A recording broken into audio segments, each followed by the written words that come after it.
n'a pas entendu parler du nouvel ordre mondial? Quel économiste n'évoque pas une finance mondiale? On nous dit que sans cette gouvernance mondiale, l'avenir n'est pas possible. Derrière toutes ces déclarations, que se cache-t-il véritablement? Certains disent les francs-maçons, d'autres les Illuminati, et certains vont jusqu'à prononcer le mot extraterrestre. Pour bien comprendre tout cela, j'ai appelé l'homme des secrets. Je dirais même du top secret. Rock Soccer. Salut Rock. Oui, bonjour Bob. Comment ça va? Ça va bien. Bon, impeccable. Ravi de t'accueillir une nouvelle fois, Rock. On va évoquer bien sûr ce nouvel ordre mondial qui fascine, qui déroute et qui fait peur à certains. Alors, à partir de quand on a commencé à parler de ce nouvel ordre mondial et qui est à l'origine de l'affaire? Qui a révélé l'affaire d'abord, Rock? En fait, celui qui a révélé l'affaire, le plus grand ennemi, le farouche ennemi du nouvel ordre mondial était un journaliste canadien. Il s'appelait Serge Monast. Ah.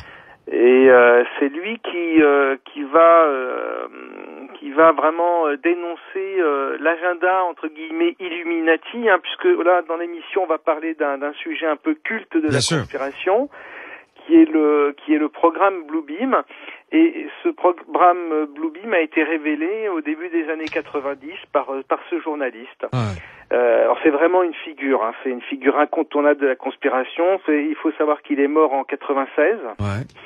Quelques années seulement après avoir fait ses révélations. Naturellement ou un accident ou Alors, il est mort, il avait 51 ans et il est mort dans des circonstances assez douteuses, on va dire, et on a parlé de crise cardiaque. Donc ça, c'est après, évidemment, là, on est aussi c'est cultissime par rapport à la conspiration. C'est tragique, c'est la mort d'un homme, mais en plus, il est jeune, 51 ans, et il va mourir d'une crise cardiaque alors que c'est quelqu'un qui va avoir dénoncé le premier, hein, il faut savoir, le premier, même avant les anglo-saxons, le programme de la puce électronique, vous savez, l'implant.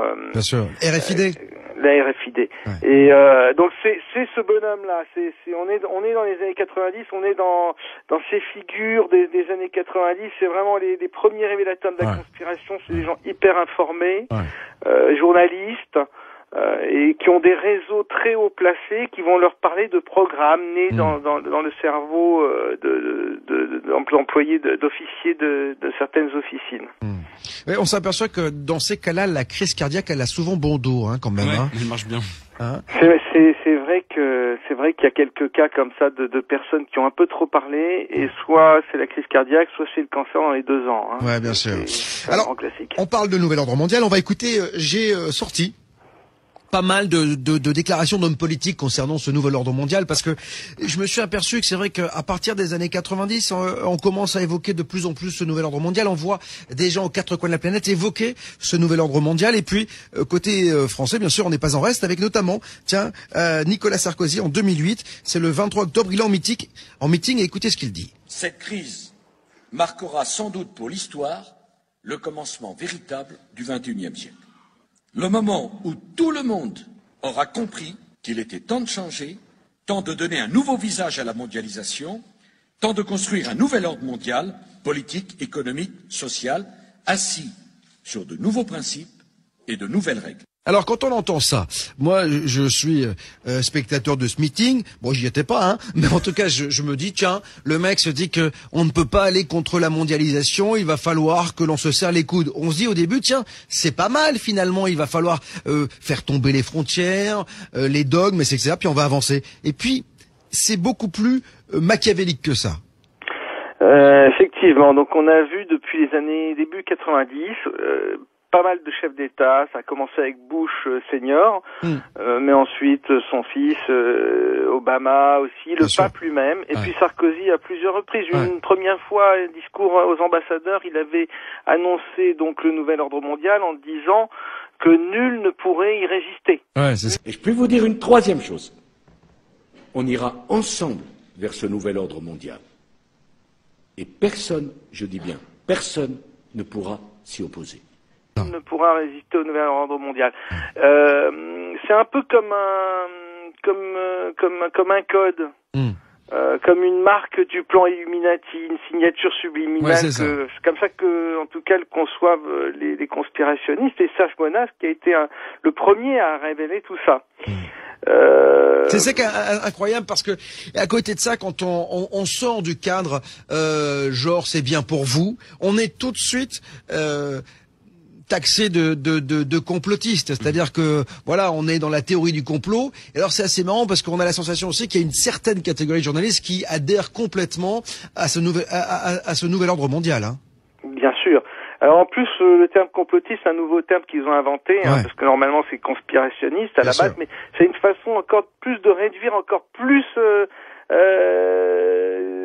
les gens qui se posent des questions, si vous voulez, ce sont des complotistes. Ouais. C'est vraiment le niveau encore en dessous du dessous.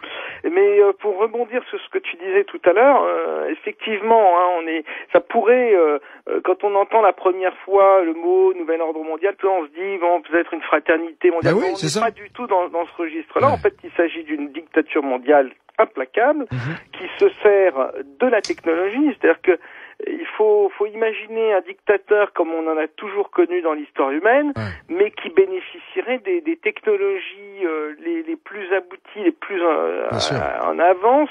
Aujourd'hui, ça voudrait dire que c'est un monde aseptisé qui serait créé en très peu de temps, avec une humanité réduite à l'état de robot qui perdrait définitivement son libre arbitre. Hein, c'est-à-dire que c'est 1984 d'Orwell, avec un mélange de monde parfait. Oui, c'est Big Brother, quoi. C'est tout simplement ça, quoi. Voilà, c'est ça. Et donc là, on n'est plus du tout. Enfin, il y a plus grand-chose de bon à attendre de ce genre de nouvel ordre mondial, si tu veux mon avis. Et alors, on n'est pas dans le monde, dans le nouvel ordre mondial des bisounours. Ouais, c'est ça. Et pour ça, il faudra repasser, quoi. Alors ce soir, jusqu'à 23h avec Rock Soccer du magazine Top Secret, nous parlons du Bluebeam Project parce qu'on va le détailler, ce projet, ce nouvel ordre mondial. Celui qui a révélé cette affaire, Rock, tu le disais, c'est Serge Monast, donc ce Canadien. Il a défini ce projet en plusieurs phases, lui. Absolument. Hein, donc le projet Bluebeam, donc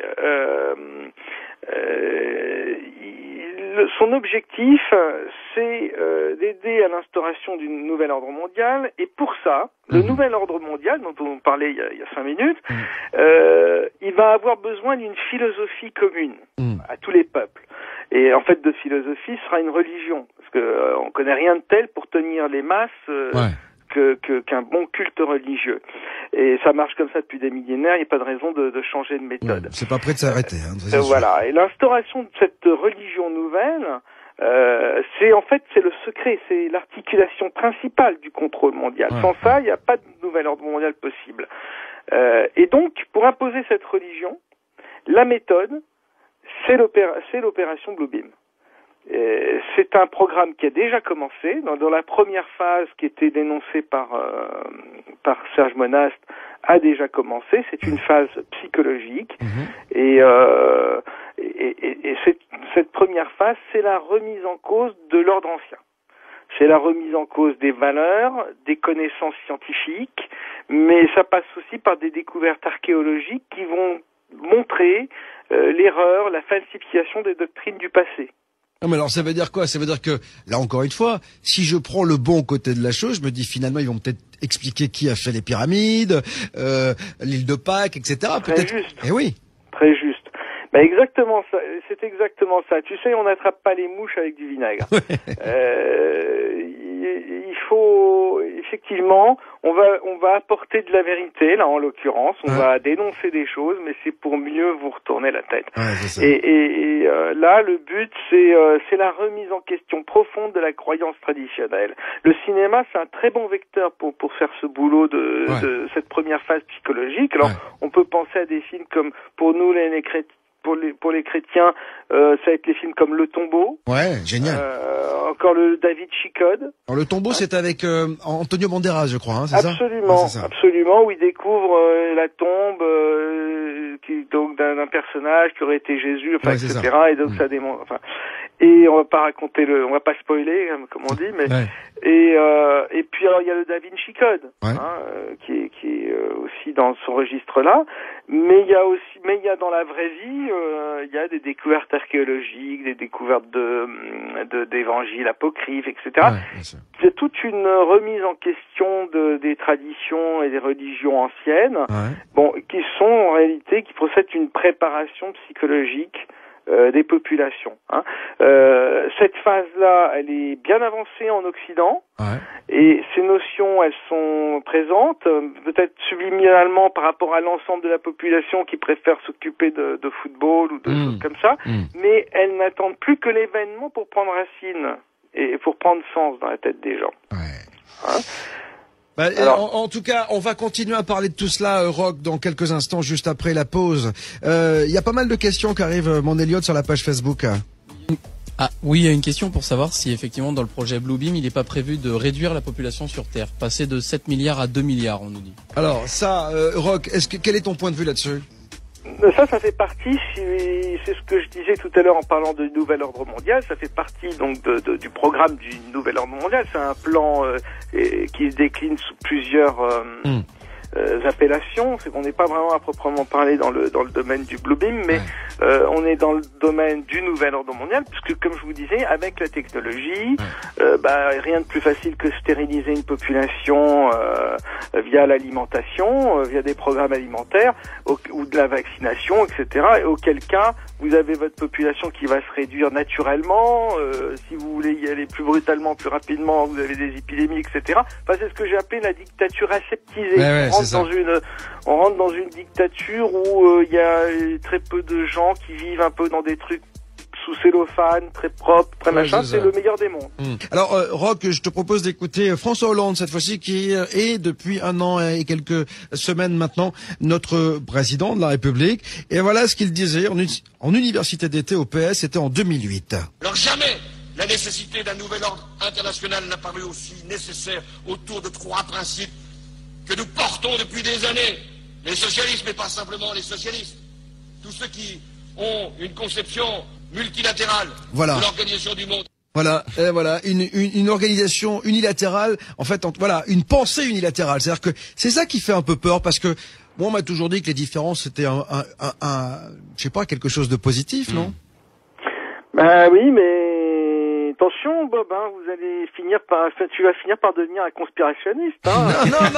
Non, mais moi j'observe, hein, moi je sais, j'expose et les gens disposent, tu le sais bien. Mais je sais, mais je suis exactement dans cette démarche. Mais oui, c'est ce que moi je fais ce constat-là tous les jours. C'est vrai que il y a vraiment deux discours, quoi. Il y a ce qu'on observe dans la réalité, et c'est la direction que prend le monde. On se rend compte que l'Union européenne, si on analyse son fonctionnement, ça ressemble, et on en parle d'ailleurs dans Top Secret, ça ressemble vraiment de plus en plus à une étape obligée vers ce nouvel ordre mondial, vers cette dictature mondiale. Enfin, donc il y a énormément à réfléchir, à penser là-dessus. On a vu que c'était une remise en question de l'ordre ancien, des philosophies anciennes, des doctrines et même des connaissances scientifiques anciennes, mais il faut aussi voir qu'il y a une nouvelle philosophie qui est derrière, qui a été aussi amenée,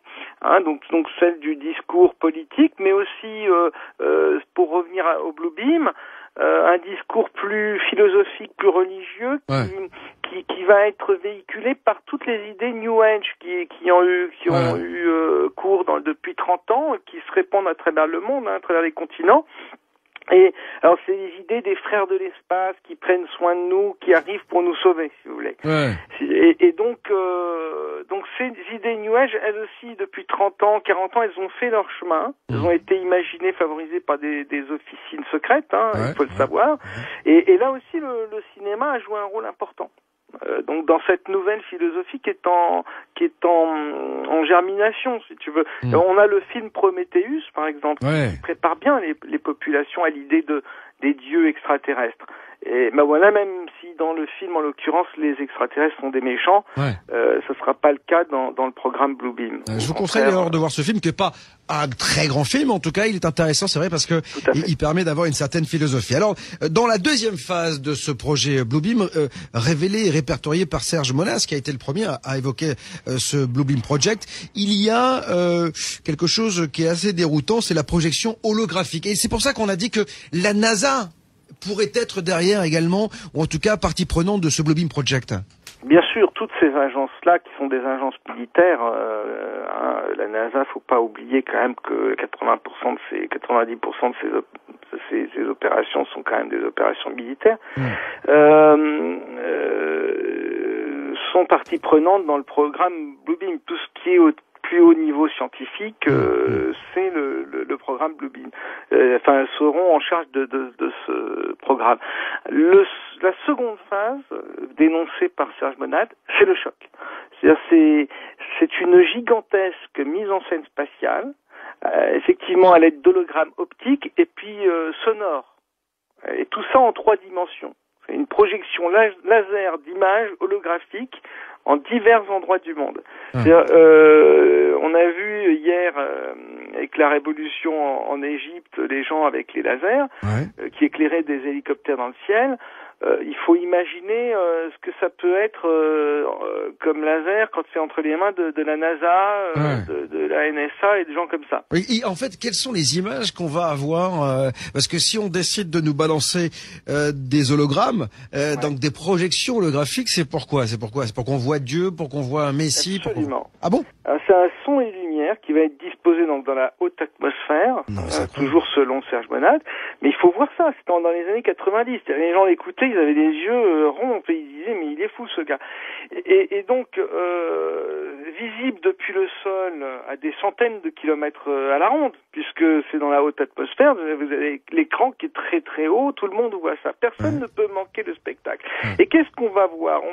On va recevoir, chacun en fonction de son pays et de ses croyances, va recevoir une image en accord avec la foi dominante de son pays. Et oui, mais alors moi, il y a un truc. Je vois qu'aujourd'hui encore, il y a quand même des tensions dans le monde. Est-ce que toutes ces tensions vont disparaître? Est-ce que ça voudrait dire que déjà derrière toutes ces tensions, c'est un peu un leurre et que de toute façon, quoi qu'il en soit, il y a des réunions sous le manteau dans lesquelles on fomente déjà l'avènement de ce nouvel ordre mondial? On sait bien que, là je n'ai pas les réponses par rapport à ça, mais on sait bien qu'une des grandes théories par rapport à la conspiration, c'est qu'il faut créer des crises pour pouvoir apporter des solutions. C'est le système action-réaction. Et donc forcément, on peut supposer que certaines crises soient en fait provoquées artificiellement pour pouvoir apporter la solution qui convient et qui est dans l'intérêt de cette élite mondialiste. Alors là, on est vraiment dans la théorie du complot, c'est-à-dire qu'on fait, on rend malade le monde pour lui trouver en fait le médicament. Ça peut fonctionner comme ça. Peut-être que dans la vie, on peut se comporter aussi comme ça au quotidien sans même s'en rendre compte. Après, vous savez, il y a des gens, c'est leur travail d'imaginer toutes sortes de choses. Et tu penses qu'on sera psychologiquement, toi tu dis que le cinéma aujourd'hui est en train justement de nous envoyer un peu comme quand on parle d'extraterrestres, des infos pour nous mettre dans un état de réceptivité optimum? Absolument, on peut penser qu'il s'agit effectivement d'une préparation psychologique. La graine est plantée, après les circonstances peuvent la faire germer ou pas. Si vous imaginez le spectacle haut en couleur, le son et lumière auquel les gens vont assister, il faut comprendre que ils entendront la voix de Dieu. Qui parlera dans toutes les langues. Et chacun entendra clairement le message. Alors, s'il y a des tensions, on leur dira maintenant, il faut vous embrasser les uns les autres, ou que sais-je. Vous voyez tu vois ce que je veux dire? Moi, ce que je trouve génial, c'est que il y a quand même, il y aura toujours des gens. Ça me fait toujours penser au film, tu sais, on se souvient, je crois que c'était même dans Highlander, où il y avait une population qui vivait sous terre, etc. Dans tous ces films, tu sais, où t'as toujours un clan de rebelles qui veut pas se soumettre au diktat, et on a la sensation qu'aujourd'hui, les gens qui réfléchissent un petit peu, qui voient un petit peu plus loin que le bout de leur nez, ils vont refuser ça quand même. Alors, ça va être très très difficile de ne pas céder à cette séduction. D'abord, il y aura la masse, 95% des gens qui seront à fond là-dedans. C'est le show spatial, les projections d'images, etc. Ça va être utilisé pour simuler la fin des temps parmi les nations. Donc, faut imaginer le choc. C'est ce que les peuples seront témoins de scènes qu'ils attendent depuis des siècles. C'est-à-dire, c'est des scènes représentant les prophéties de toutes les religions et les événements que chacun a eu comme rêve, c'est-à-dire le retour du Messie, etc. Tout ça sera projetés grâce à un vaste réseau de satellites. Et franchement, va être très dur pour les 5% de personnes qui ne sont pas dupes d'expliquer aux gens, mais attendez, tout ça c'est du bidon, vous l'avez expliqué avec le Bluebeam. Si jamais ça arrive, parce que la révélation ultime de l'affaire du Bluebeam, si ce programme-là a vraiment lieu et vraiment déclenché un jour, c'est que Dieu et les anges sont en réalité des entités extraterrestres qui ont favorisé l'évolution de l'humanité depuis le commencement des temps et qui ont guidé l'homme depuis la fondation des premières civilisations et la création des premiers cultes religieux. C'est une révolution dans la tête. Alors évidemment que ça sentira l'arnaque, mais ce sera très difficile de résister parce que ils vont pas faire ça n'importe quand. Ils feront ça à un moment où l'humanité aura connu une période de traumatisme. Oui, c'est ça, mais guerre. En quoi on peut imaginer quoi dans les 20, 30, 50 prochaines années? C'est quelque chose comme ça pour que tout le monde soit. Ça peut être plus rapide, mais donc on risque de le vivre nous encore. Ouais, on peut supposer qu'on puisse le vivre. Oui, c'est peut-être une question de décennie. Si jamais ces gens-là décident d'aller au bout de leur programme, les choses peuvent encore changer. Rien n'est inéluctable. Mais en tout cas, s'ils le font, ils le feront vraiment après une crise terrible et sous le choc, les populations accepteront comme logique ce qui leur a toujours paru inconcevable. Et puis bon, ben là, après les gens déchanteront, mais dans un premier temps, ils prendront la main qui leur est tendue. Et pour t'expliquer à quel point ce sera difficile, c'est qu'il y a le troisième effet qui se coule, il y a la troisième phase de ce programme là, qui est le coup de grâce, c'est que les gens entendront des voix à l'intérieur de leur conscience, c'est-à-dire qu'ils auront l'impression que Dieu leur parle directement dans la tête. Oula. Cette technologie, le pire, c'est qu'elle est peu connue, mais elle existe depuis longtemps. C'est-à-dire qu'en fait, c'est comme s'il y avait une machine qui nous envoyait des messages télépathiques. Voilà, c'est l'ultime machine à miracle. Si tu veux. Les systèmes d'émission, de réception et les ondes ELF, VLF et ELF peuvent atteindre chaque personne à l'intérieur de sa conscience. Et donc la personne qui sera touchée par ce phénomène sera persuadée que c'est son propre Dieu qui lui parle et qui lui donne des ordres depuis les profondeurs de son âme. Va-t'en toi après lui dire, mais non, tu sais, c'est Bluebeam, c'est une connerie. Ouais, c'est ça. C'est flippant. C'était la caméra cachée. Et alors, donc tu peux faire entendre, comprendre des messages par audiogramme à pulsion micro-ondes auditives directement envoyées dans le cerveau. Tout ça, c'est scientifique, ça existe, ces expériences datent des années 70. Alors ça paraissait en 70 de la science-fiction, mais aujourd'hui ça ressemble encore à de la science-fiction. Et pourtant, ces technologies qui sont peu connues sont entrées dans le domaine public. C'est-à-dire qu'on s'en sert même de façon ludique. C'est fun, c'est rigolo. Il y a des opérations publicitaires, commerciales, où tu as des passants qui passent sur le trottoir, ils sont tout un groupe, et la pub choisit un secteur de 30 cm si tu veux, sur le trottoir, et il n'y a que la personne qui passe à cet endroit-là qui va entendre le message publicitaire. Pendant que tous ses voisins, les autres, qui sont à 1 mètre de lui, n'entendront rien. Et le type entend ça à l'intérieur de sa tête. Hundreds of people in the valley say they are hearing voices in their heads. And those voices are being transmitted by microwave or other methods. Well, several viewers asked us to investigate what they call electronic harassment. KMIR 6's Angela Monroe joins us now with what she's discovered. Angela. Electronic harassment, synthetic telepathy, voice-to-skull technology. Chances are you haven't heard of these terms. But after searching the internet, I found dozens of websites dedicated to the phenomenon and several Valley residents who say they're victims. How much more can you invade me than to go into my brain? It sounds like somebody else is reading the book, only it's thoughts. We're not having a group hallucination. This is actually something that's happening. These men all live in the area, didn't know each other before the voices started, and say someone is playing mind games with them. Mostly it's a lot of derogatory comments about whatever you're thinking about. Kevin Bond says he used to have a normal life. I was living in the San Diego area, was clerking for a federal judge, and I noticed that I was being followed by a whole bunch of people. According to the websites, what Bond is describing is called gang stalking. He moved to Palm Springs to escape. I started hearing, as you'll hear, hearing voices and what they'll call voice-to-skull or microwave hearing. Bob Stansfield says his experience was similar and started a decade ago. They were active in following me around here, and I started hearing the voices a little bit after the vehicular stalking. Randall Ringer says the voices started when he was undergoing chemotherapy. The first thing that was said was, "Randall Ringer."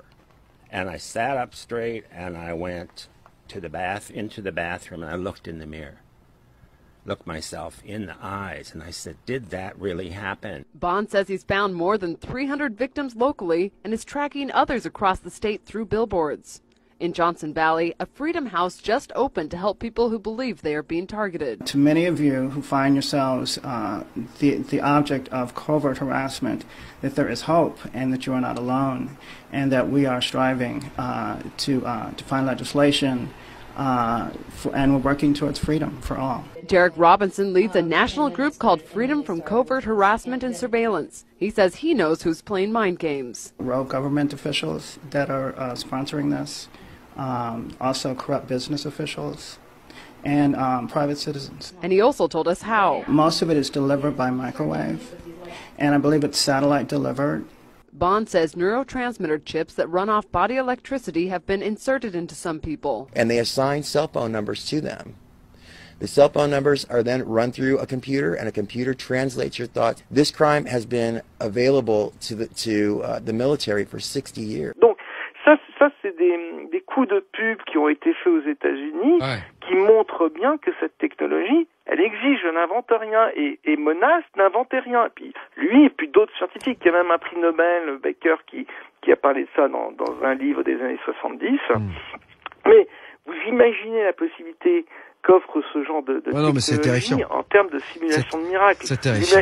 Tu imagines, Bob, le nombre de Jeanne d'Arc qu'il va y avoir demain? Bien sûr. Pour le coup. Rock Sucker est avec moi ce soir du magazine Top Secret. Rock, c'est à la fois fascinant et à la fois effrayant, ce Bluebeam Project. Fascinant parce que on s'aperçoit que technologiquement, on est à un stade et on est allé très très loin dans la manipulation. Tu sais, j'écoutais une station d'info ce matin qui évoquait le Human Brain Project. On est en train aujourd'hui de recréer un cerveau avec la conscience. Tu sais qu'on a les imprimantes 3D aujourd'hui. Ouais. Et donc, on est en train de recréer un cerveau avec de la conscience. Ça veut dire que demain, on risque d'avoir un robot avec un vrai cerveau et qui va nous parler. Voilà. Et qui va réfléchir, surtout. Qui va pas que parler, qui va réfléchir. Donc, on se dit que technologiquement, on sait pas où est-ce que ça va s'arrêter. Et si on arrive à faire ça, alors pour le coup, on va créer un dieu qui pourra nous parler, agir et nous faire aller, mais comme des moutons, là où il veut, hein. Absolument, et puis ce sera quelqu'un qui simulera, qui fera croire qu'il est un dieu. Bien sûr. Et on est arrivé effectivement au niveau des dieux. C'est-à-dire que c'est un peu l'histoire de Babel qui se profile là. Alors quel rapport avec ces fameux Illuminati?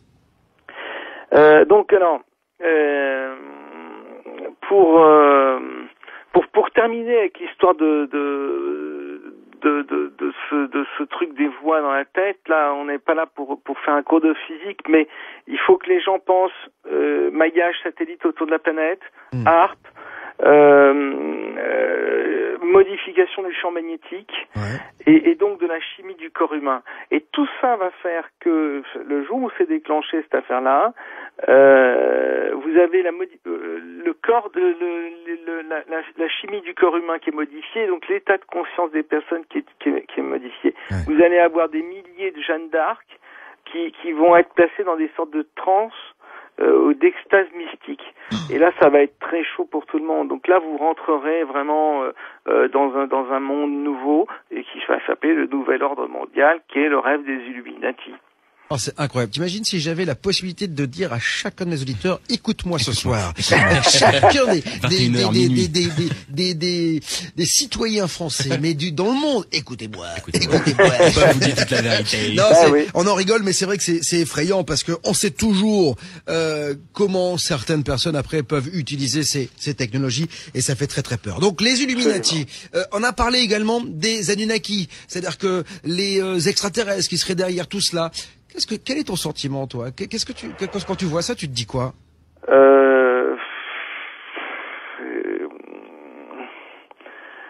Moi, je n'ai que des questions. J'ai aussi des hypothèses, mais ça nous entraînerait vraiment trop loin et ça nous éloignerait du Blue Beam. Les Illuminati, on va dire que c'est un terme générique qui veut dire que ce sont des gens qui tirent les ficelles parce qu'ils en ont le pouvoir, parce qu'ils ont le pouvoir, les moyens, et puis le background. Alors on pourrait imaginer que ce sont effectivement des gens qui ont reçu le pouvoir. Si on se réfère au texte ancien, au texte sacré, etc., parce que ils sont de la lignée des extraterrestres, des fameux extraterrestres ou des fameux dieux ou faux dieux qui ont influencé l'histoire des hommes. Et puis je crois qu'il faut vraiment que les gens comprennent, c'est que on devrait tous se poser des questions. Ça fait partie du boulot. On est là pour essayer de chercher une vérité et de rester ouvert et tolérant à toutes les... Et puis surtout, toujours responsable de nos vies et de notre propre bonheur, et que ce soit pas quelqu'un qui essaye là de la diriger, quoi. Donc tout simplement. Oui, et de nous dire ce sur quoi on a le droit de réfléchir, et puis ce qu'il faut laisser tomber. Je crois qu'il faut être fort de ce côté-là, et décider de soi-même, de savoir quelles sont les questions qu'on a envie de creuser. Pour en revenir au Blue Beam, moi je ne sais pas s'il faut y croire. C'est à chacun aussi de se faire son idée. Mais en tout cas, s'il y a vraiment une volonté d'instaurer de nouvel ordre mondial, ça passera forcément par une religion commune. Parce que la religion, c'est vraiment fondamentalement ce qui divise l'humanité. Et il y a même à l'intérieur même des religions, il y a encore des divisions, etc. Bon, le Blue Beam, c'est le programme pour instaurer cette nouvelle religion. On va continuer à en parler, si tu le veux bien, Roch, juste après la pause de ce Blue Beam Project. On verra également que on va parler de déstabilisation et de fanatisation, peut-être avec l'antéchrist, parce que peut-être qu'il va falloir créer, bien sûr, une religion commune. Mais est-ce que c'est pas le mal qui va reprendre, qui va nous être proposé, ou en tout cas celui qui est caché en embuscade? Vous avez frappé à la bonne porte si vous pensez que l'on nous ment, que l'on nous cache des choses. Ici, j'expose toute la vérité entre 21h et minuit. Et tout à l'heure, du côté de 23h, nous aurons Yannick Lecam pour évoquer quelque chose d'assez incroyable, le conscient et le subconscient. Et voilà, il s'en passe des choses dans notre tête. Vous verrez tout cela dans quelques instants. Et puis, en dehors de notre tête, en tout cas, notre tête intéresse beaucoup de monde, et notamment ceux qui sont derrière le Blue Beam Project, puisqu'il semblerait que avec les nouvelles technologies, on puisse influencer nos vies grâce à des messages subliminaux que l'on percevrait. En tout cas, on parle de tout cela avec Roch Sucker ce soir du magazine Top Secret, le Blue Beam Project, qui a été pour la première fois révélé par Serge Monas, donc un journaliste canadien. Je disais, Roch, juste avant la pause, que on va évoquer bien sûr cette religion commune. Déjà, il va falloir que chacun accepte qu'il n'y ait plus qu'une seule religion. Donc, quel est le travail qui va être fait pour que les gens acceptent tout cela, quand même? C'est quand même assez dingue. Et on a l'antéchrist, parce que ça, c'est quelque chose qui revient énormément quand on évoque le Blue Beam Project. C'est ça qui est amusant, entre guillemets, dans cette histoire de Blue Beam Project et puis de nouvel ordre mondial, c'est qu'en réalité, donc cette dictature aseptisée avec réduction de population, etc., si elle devait avoir lieu, ressemblerait en tout point à ce que nous ont décrit les textes sacrés, les textes traditionnels, les prophéties qui annoncent l'arrivée d'un antéchrist qui prend le pouvoir intégral sur la planète et qui fait basculer l'humanité dans des heures sombres dans une ère très sombre de dictature mondiale. Alors c'est ça qui est complètement fou, qui est complètement étonnant dans ce à quoi on assiste aujourd'hui, cette course au mondialisme, etc., où on se dit effectivement, on n'a jamais dans l'histoire échappé à des dictateurs qui arrivaient à un moment ou à un autre. Si demain on a un nouveau Hitler qui arrive, ça va être très chaud parce qu'il aura tous les moyens technologiques pour ne jamais perdre le pouvoir derrière, quoi. Oui, parce que le grand danger, il est là finalement. C'est-à-dire qu'on a eu toujours des dictateurs, mais qui avaient des gens qui se battaient contre lui. Mais là, si on se dit que tous les gens qui sont les plus grands de ce monde vont se mettre d'accord pour finalement diriger la planète, c'est-à-dire qu'ils vont être une dizaine ou une quinzaine à diriger le monde, ça va être l'horreur, c'est-à-dire qu'ils vont avoir les moyens technologiques et les moyens financiers. Ce sera peut-être pas les chefs d'État actuels, non, mais c'est un nouvel ordre mondial, donc de nouvelles personnes. Ceux qu'on a connus seront été les chevilles ouvrières qui auront été amenées à aboutir au nouvel ordre mondial. Ensuite, on rentre avec le Blue Beam, mais là, je peux t'assurer que on rentre complètement dans un autre paradigme avec d'autres personnes. Simplement, en parallèle à ça, Serge Monast expliquait que il y avait le programme d'implantation de la RFID. Ouais. Alors la puce RFID, d'ailleurs ça a été voté, je crois, aux États-Unis. Ça y est, c'est accepté. Hein. C'est-à-dire qu'en fait, au départ, c'est pour que chacun ait sous la peau une puce qui, lorsqu'elle sera scannée, permettra d'avoir le tu sais, quand t'es A positif, son groupe sanguin, toutes ces informations médicales. Hein. C'est ça au départ. Au départ, c'est ça. Mais Serge Monast, quand lui en parle, il explique bien d'autres possibilités. Bien sûr. Sur cette puce. Déjà, on peut être localisé partout. C'est-à-dire qu'à n'importe quel moment, du coup, on sait ce que vous faites et avec qui vous le faites presque et où vous êtes. Hein. Absolument. Donc à partir de là, surtout si vous avez un gouvernement mondial et que la Terre est unifiée, comme le souhaitent les politiques, à ce moment-là, il y a plus nulle part où se cacher. Puisque d'abord, avec l'implant, on sait où vous êtes, et qu'ensuite, vous n'avez aucun pays qui va vous accueillir. C'est quand même. Alors Mathieu est en train de me dire que ça existe pour certaines boîtes de nuit. Ouais, t'as dans des boîtes de nuit en fait, ils te mettent une puce dans le bras pour que tu puisses rentrer dans le carré VIP en fait. Quoi ? Ça existe déjà pour les boîtes de nuit. Ouais, j'en ai entendu parler à la télé, c'était il y a 2 ans, un truc comme ça déjà. Et c'est assez flippant. Tu passes ton bras comme ça devant un lecteur et c'est bon, tu peux rentrer. Bien sûr, les gens se font implanter pour ce genre de choses. Bon, on a commencé ça avec les animaux domestiques. Hein, vous savez. Plusieurs sociétés privées, dont Aéroports de Paris, ont déjà distribué ce type de badge à leurs employés.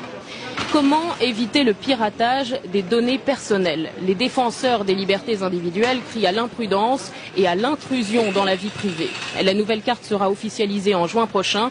Elle sera obligatoire et payante.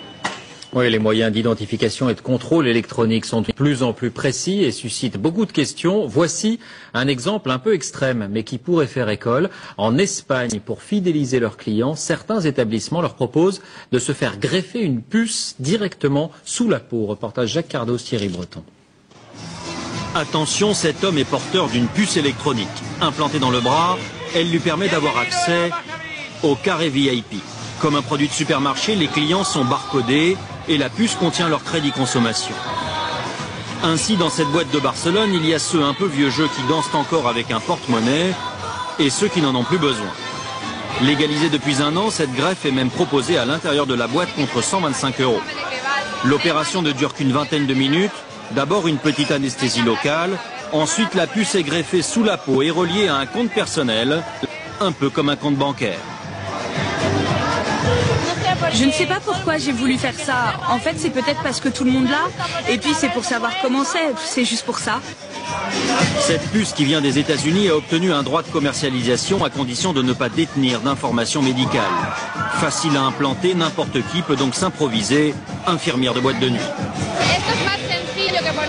C'est plus facile que de faire un piercing. Et ceux qui font ça n'ont pas spécialement d'autorisation. Et de toute façon, je me sens capable de réagir en cas de problème. Une centaine de consommateurs a déjà opté pour l'identification électronique. Un seul petit problème, pour se faire retirer la puce, il faut subir une intervention chirurgicale. C'est le même principe que pour les femmes qui se font implanter une pilule contraceptive.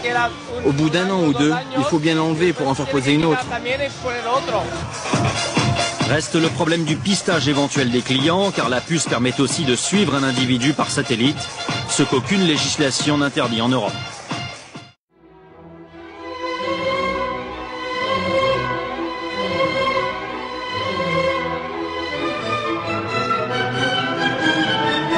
Bonjour Jacques Attali. Bonjour. Alors aujourd'hui nous allons parler de l'avenir de la radio-identification, souvent identifiée sous le sigle de RFID. Alors qu'est-ce que c'est? C'est une méthode pour mémoriser et transmettre des données qui sont stockées sur des radioétiquettes composées d'une puce électronique et d'une antenne, qui permet de recevoir et répondre aux requêtes radio émises depuis un émetteur-récepteur. Alors ces radioétiquettes, elles sont introduites dans des produits ou collées sur des objets, mais elles peuvent aussi être implantées dans des organismes vivants.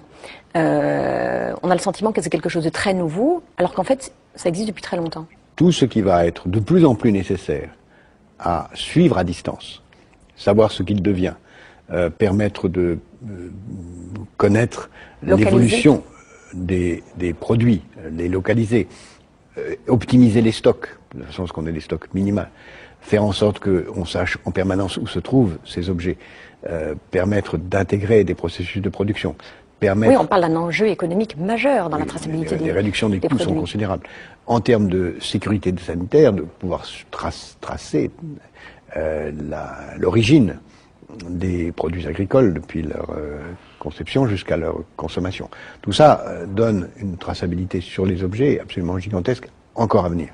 Sur les personnes aussi, on peut imaginer une traçabilité encore plus grande.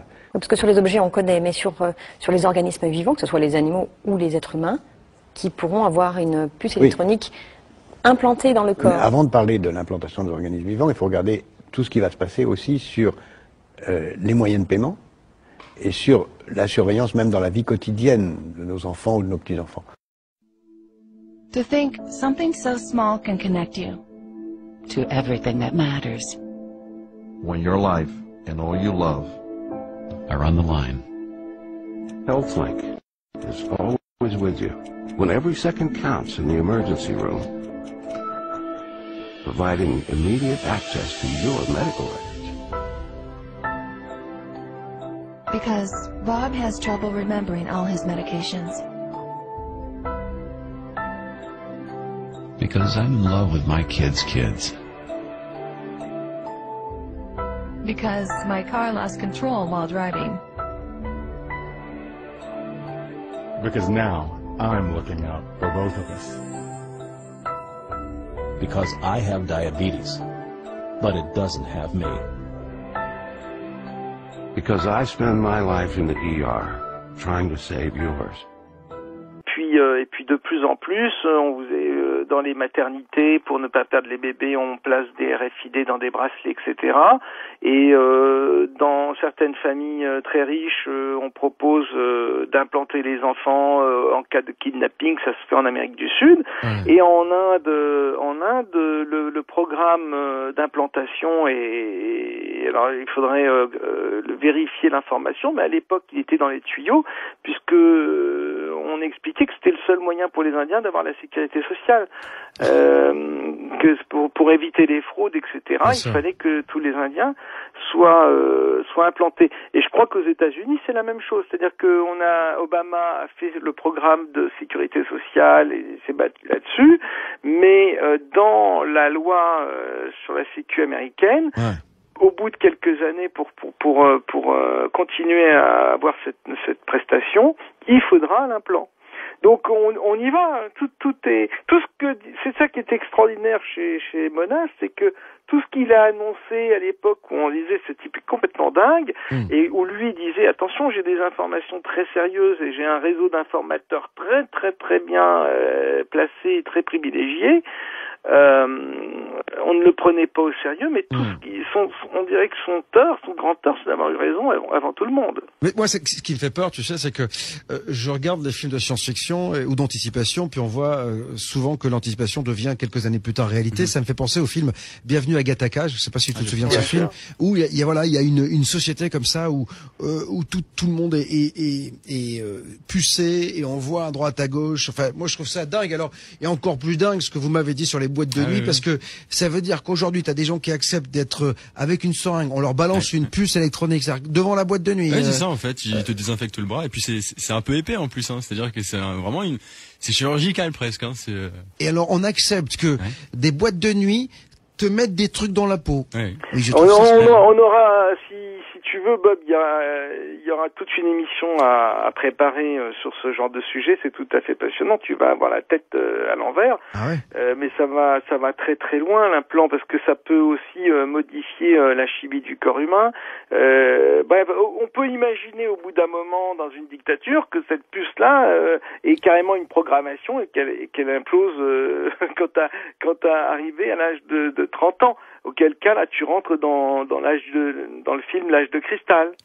Hein, puisque l'âge de cristal ne montre rien d'autre. Tu as un diamant dans la main. Je sais pas si tu te souviens de ce film-là, un peu vieux, où ce sont des gens vivent dans une ville qui est à l'abri de la pollution, etc. Mais évidemment, comme la Terre n'a plus de ressources pour nourrir tout le monde, à 30 ans, les gens sont sacrifiés. Ils partent, ils vont dans, je sais plus comment, le sanctuaire, je sais plus comment on appelle ça, et ils sont sacrifiés. Or, qu'est-ce qu'on a fait à tous les corps humains, tous les bébés qui naissent, on leur met une sorte de rubis dans la main qui clignote, et un jour, boum, ça s'éteint. C'est-à-dire que quand le truc arrive l'implant arrive à son terme, ça s'éteint, et ça veut dire qu'il faut aller à l'abattoir, quoi. Ouais, c'est juste hallucinant. J'ai vu un film aussi avec, je crois que c'est Justin Timberlake sur, c'est sur le temps, en fait. Time Out, je crois. Hein. Ça, c'est incroyable, ça aussi. C'est exactement, c'est le principe de l'implant. Si tu réfléchis bien, l'implant, c'est tout ça. Ah, mais d'un autre côté, ça peut être, on peut prendre le côté pratique. Par exemple, tu peux mettre une puce pour prendre la carte Navigo, ta truc de sécurité sociale, ta carte. Voilà, le mec, on lui parle du nouvel ordre mondial. Il me parle de sa carte Navigo quand même, hein. C'est-à-dire que tu vois quand même le Mathieu qui est terre à terre. On est visionnaire, Mathieu. Tu vois, on va loin. Mais ça me fait peur tout ça là. Mais là, il résonne comme nous résonneront. Voilà. La majorité de la population. Mais bien sûr, parce qu'il y a des bons points. Mais bien sûr, mais c'est comme ça que l'implant va réussir à s'implanter, parce qu'on va t'expliquer que si t'as une crise, tu tombes évanoui sur la rue, on pourra lire ton implant en 2 secondes, on sait quel traitement te donner, etc. Les gens vont se précipitent déjà là-dessus, parce que dans certains pays c'est déjà le cas. Pour les enfants, la peur du kidnapping. Bah oui, fatalement. Bah oui. Et le problème, Mathieu, c'est que le jour où tu as un dictateur qui a pas froid aux yeux et qui est décidé à tout pour instaurer son pouvoir et la dictature mondiale, ce jour-là, l'implant, il servira pas seulement pour pouvoir passer l'autoroute, le péage. T'imagines les informations qu'on peut t'envoyer dans ton implant. Ouais, non, mais il faut juste être au courant que de toute façon, il y a déjà toutes les informations sur Facebook, dans ton portefeuille, il y a déjà tout. C'est-à-dire mais alors déjà, Mathieu, déjà, on est complètement surveillé. C'est-à-dire que tu es fiché. On peut savoir où tu es n'importe comment. Tu sais que il y a quand même des mecs qui pendant la guerre se prennent des missiles sur la gueule alors qu'ils sont dans un chiotte, tu vois, quelque part dans le monde. Mais les mecs savent où il est et le missile a été envoyé à des centaines de kilomètres. C'est-à-dire qu'ils savent où, ce qu'on appelle la guerre chirurgicale. Quoi qu'il en soit, donc t'imagines déjà ce que ça fait. On imagine que si ça. En tout cas, ce soir jusqu'à 23h, c'est le projet Bluebeam qui nous intéresse, ce nouvel ordre mondial. L'application Bob vous dit toute la vérité est téléchargeable gratuitement sur l'App Store et Android. À 23h, le conscient et le subconscient. On demandera à Yannick Lecam d'ailleurs si notre subconscient va accepter tout cela, parce que tu sais, il y a quelque chose qui est très intéressant, Rock, c'est que est-ce qu'à un moment donné, notre nous va pas refuser ça? Est-ce qu'on va, tu sais, on dit souvent on ne connaît qu'une partie de notre cerveau, mais est-ce qu'à un moment donné, il va pas se réveiller en se disant mais arrêtez? Est-ce que tu crois qu'il va y avoir un réveil? il y aura un pourcentage de personnes qui se réveilleront. Après, pour le reste, moi, je ne sais pas. Moi, je me pose des questions quand même sur le fonctionnement des masses, des peuples, la manipulation vue à la télé, toutes ces choses-là. Bon, alors, je te parle même pas de l'implant, parce qu'en plus, l'implant, parce que Mathieu oublie le facteur 11, c'est-à-dire que l'implant émet des ondes, reçoit des ondes, donc on pourra recevoir des ordres, émettre nous-mêmes des ondes, et tout ça peut modifier la chimie d'un corps. Bien sûr. Non mais lui c'est le stéréotype du mec qui va être le premier à se faire implanter. Hein. Voilà, donc, c'est pour ça que quand tu me parles d'éveil, alors je sais pas, il faudra surveiller Mathieu, voir Mathieu comment. Non mais lui il s'endort lui. Là, lui il s'éveille pas, lui il s'endort en fait. Tu vois, je peux dire il est dans le moutonnage. Non, en merci, fait. non, Voilà, mais, donc, voilà. non mais je réfléchis un minimum, mais c'est juste que bon bah voilà, c'est pas... Un minimum. Ouais, un minimum.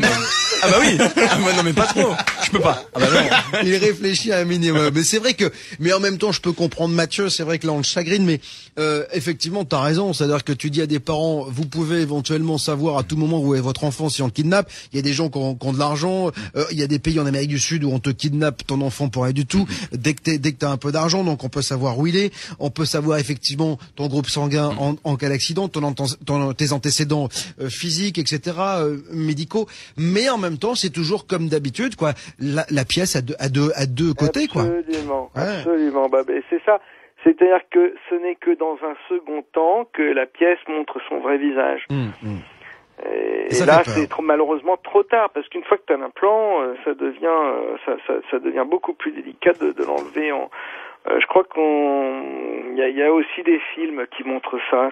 Ouais. Alors dis-moi, quand on parlait de nouvel ordre mondial et quand on a préparé le dossier, tu voulais qu'on évoque en fait le Disclosure, parce que le Disclosure Project c'est quelque chose qui s'est tenu en avril début mai. Voilà. On avait fait une émission ici. Toi, tu dis qu'il y a quelque chose qui est en rapport avec ce nouvel ordre mondial. Bah voilà, exactement. Bob. C'est-à-dire que en fin avril, début mai, il y a eu l'audience citoyenne de la divulgation. C'était une grosse assemblée organisée par Stephen Bassett, genre à la manière américaine, genre congrès américain. Il y avait des hommes politiques, des scientifiques, militaires, services secrets, tout ce monde-là. Ils étaient tous là à lever la main droite, dire je le jure, prêter serment pour raconter leur histoire sur les ovnis. Et ça, c'est une réunion qui a coûté quand même $1 million à peu près, avec très grosse couverture médiatique aux USA. Et tout, donc évidemment le milieu ufologique s'est enflammé, ouais génial, c'est super, etc. Mais enfin bon, après on peut se poser des questions, pareil, pourquoi ces gens-là se mettent à parler comme ça en dehors des raisons d'argent? Pour qu'est-ce qu'ils ont été frappés tout d'un coup par la grâce, par l'amour de la vérité, et c'est des gens qui ont fait une carrière dans des officines où on leur apprend toute leur vie à faire de la désinformation et à cacher la vérité, et tout d'un coup ils lâchent tout, tous en bloc. On peut se poser des questions, savoir d'où vient l'argent, etc. Et donc ce que je veux dire, c'est juste de mettre un peu en garde les auditeurs ou les personnes sensibles à toutes ces histoires d'ufologie, c'est se demander si tout ça ne procède pas aussi de la phase 1 qui était dénoncée par Serge Monast, c'est-à-dire de la préparation des esprits à ce choc du Blue Beam, c'est-à-dire le truc Indépendance D où tu as les vaisseaux spatiaux qui arrivent tous au-dessus des villes, etc. C'est vraiment cette réunion qui a eu lieu, même si c'est positif qu'on parle des ovnis, même si je suis sûr que certaines de ces personnes sont complètement honnêtes et sincères, etc. On peut se demander qui tire les ficelles là aussi, et si c'est pas une façon de préparer, si on n'est pas déjà dans la phase 1 du Blue Beam, c'est-à-dire la préparation de la population, à savoir, vous voyez, on vous l'avait dit, il y avait même des gens gradés, tout ça, avec pédigré qui vous avaient révélé l'existence des ovnis, donc vous pouvez le croire. Vous avez encore une preuve de plus. Une preuve de plus. Alors tu sais que beaucoup de politiques évoquent ce nouvel ordre mondial. On se demande qui est derrière, parce que la question c'est à qui profite le crime. Et puis on a pas mal de politiques donc qui évoquent depuis quelque temps maintenant ce nouvel ordre mondial. Et on a quelqu'un qui a été célèbre pour ses frasques dans une certaine chambre d'hôtel, qui était un économiste économiste brillant, qui a été le patron du FMI, Dominique Strauss-Kahn, qui en son temps également évoquait, et d'ailleurs l'évoque toujours, au gré de ses conférences, parce qu'il en fait toujours, le nouvel ordre mondial. Il dit, lui, que le monde est uni. Écoutez-le. La planète se réunit en une seule humanité.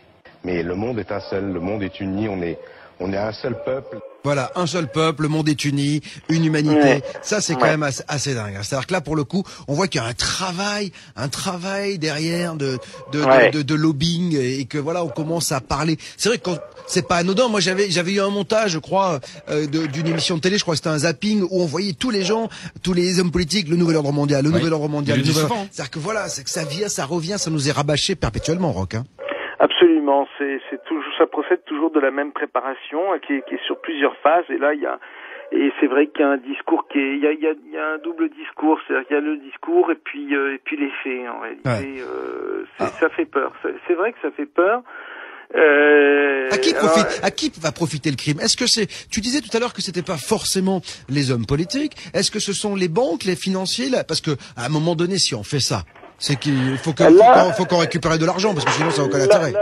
Bob, ça engagerait quasiment une nouvelle émission, je t'assure. C'est à qui profite le crime, c'est-à-dire comment ça peut fonctionner, qui tire les ficelles réellement. Effectivement, là, ça nous ramène aux dieux, aux faux dieux, à l'histoire des civilisations, parce que peut-être que tout ça n'est qu'une boucle temporelle qui se joue tout le temps. On nous a raconté le déluge, on nous a raconté, etc.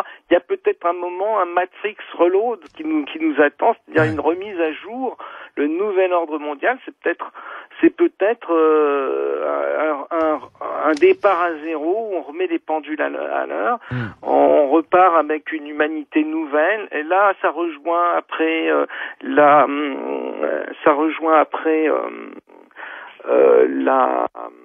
les histoires qu'il y a actuellement dans l'actualité sur la PMA, la gestation par personne interposée, les mères porteuses, etc., qui peuvent découler dans le cadre de plusieurs décennies avec le nouvel ordre mondial. Ça peut aboutir à des matrices artificielles ou avec une humanité qui est créée artificiellement. En 2005 paraît en France un livre scientifique qui fait l'effet d'une bombe. C'est l'UA, l'utérus artificiel, écrit par le docteur Henri Atlan, biologiste et philosophe. Après la pilule contraceptive, l'insémination artificielle, la fécondation in vitro, une prochaine étape sera l'ectogenèse, c'est-à-dire l'utérus artificiel. C'est-à-dire la possibilité de faire se développer un bébé depuis la fécondation jusqu'à la naissance, en dehors du corps d'une femme. On transgressait quelque chose. C'est-à-dire que ce qui n'était pas visible, c'est-à-dire le début du début de l'homme, est devenu visible. Voilà. Cela paraît si simple. C'est fait. Superbe, hein. C'est magique, hein. Des chercheurs à différents endroits du monde travaillent pour optimiser la procréation médicalement assistée. À l'autre bout de la chaîne, ils espèrent augmenter toujours plus la survie sans séquelles des grands prématurés. Recherche sur le placenta artificiel. Étude pour un liquide amniotique de synthèse. C'est un peu comme si plusieurs personnes creusaient un tunnel de différents côtés d'une montagne. S'ils arrivaient à se rejoindre au même endroit, la jonction sera faite. L'utérus artificiel existera. Pour moi, être féministe et emmerder le monde, être fière, courageuse, être vulgaire, être forte, être grossière, être virile. C'est aussi ça le nouveau féminisme. C'est une contribution, disons, à la pensée féministe. On n'a pas on crée pas non plus un nouveau féminisme, mais on essaye effectivement d'aller du côté de ce qu'on appelle la virilité, c'est-à-dire prendre un peu au mec ce feu sacré de la virilité. C'est quoi être viril? C'est avoir une grande gueule, c'est boire, fumer, parler, s'emparer de la chose politique, parler toute la nuit, rouler sous la table pour des idées. Pourquoi vous faites cette tête-là, Fabrice Guiné? On a l'impression que vous êtes estomaqué, abasourdi. Vous allez prendre le peu qui leur reste, hein, parce qu'ils sont tellement, il reste plus rien, mon chéri, je t'assure, ils sont en fin de piste, hein, vous verrez. Nous, on n'est pas du tout dans un combat contre les mecs et dans une haine des mecs. On est un peu, justement, ce que dit aussi Virginie Despentes dans son livre, c'est tous ensemble, c'est-à-dire justement cette virilité-là, partageons-la tous ensemble, les hommes et les femmes, voilà, que les mecs se féminisent, que que les femmes se virilisent, faisons un petit peu circuler, et aussi faisons circuler le ventre et la tête, puisque vous vous dites, voilà, les femmes sont merveilleuses parce qu'elles sont du côté du ventre, elles enfantent, etc. Puis les hommes, c'est le cerveau. Moi, je serais pour qu'on sorte un peu de cette partition naturaliste. L'utérus artificiel pourrait nous y aider, par exemple. Les femmes pourraient n'être plus que des cerveaux, les hommes pourraient louer des utérus pour faire des enfants. Voilà, je ne comprends pas la nécessité de cette uniformisation. Moi, je pense qu'il y a égalité, mais je ne comprends pas pourquoi vous voulez l'uniformité. Je crois que c'est Sacha Guitry qui disait qu'il donnerait volontiers la supériorité aux femmes si elles arrêtaient de parler d'égalité. Avant les guerres, les hommes et les femmes combinaient eux-mêmes leur patrimoine génétique et s'exposaient à de multiples dangers. Les enfants leur appartenaient comme des objets. Ils ne prenaient pas la liberté comme il est d'usage aujourd'hui. C'est ce qui s'appelait une famille. Nous avons beaucoup progressé depuis lors.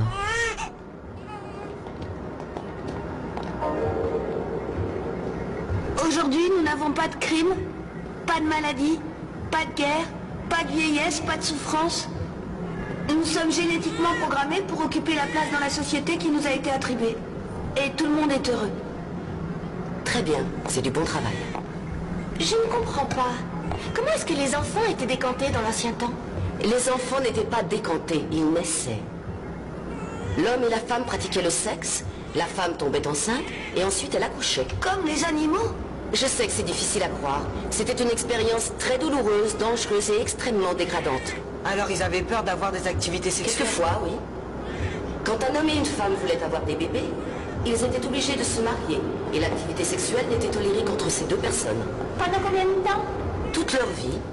Vous voulez dire que c'était des pères et des mères? Il n'est pas nécessaire d'utiliser un langage ordurier. L'ancien système encourageait les comportements négatifs. L'envie, la traîtrise, la propriété. Les enfants étaient élevés dans de très mauvaises conditions et ils n'avaient pas de soma pour atténuer leur douleur. La vie était très différente avant les guerres. Il a fallu que le monde soit unifié par un gouvernement rationnel et scientifiquement éclairé pour que nous puissions entrer dans l'ère du progrès. Aujourd'hui, nous vivons dans le luxe, l'harmonie et la sécurité. Y a-t-il jamais eu une époque plus agréable à vivre? Non. Le monde remercie Soma.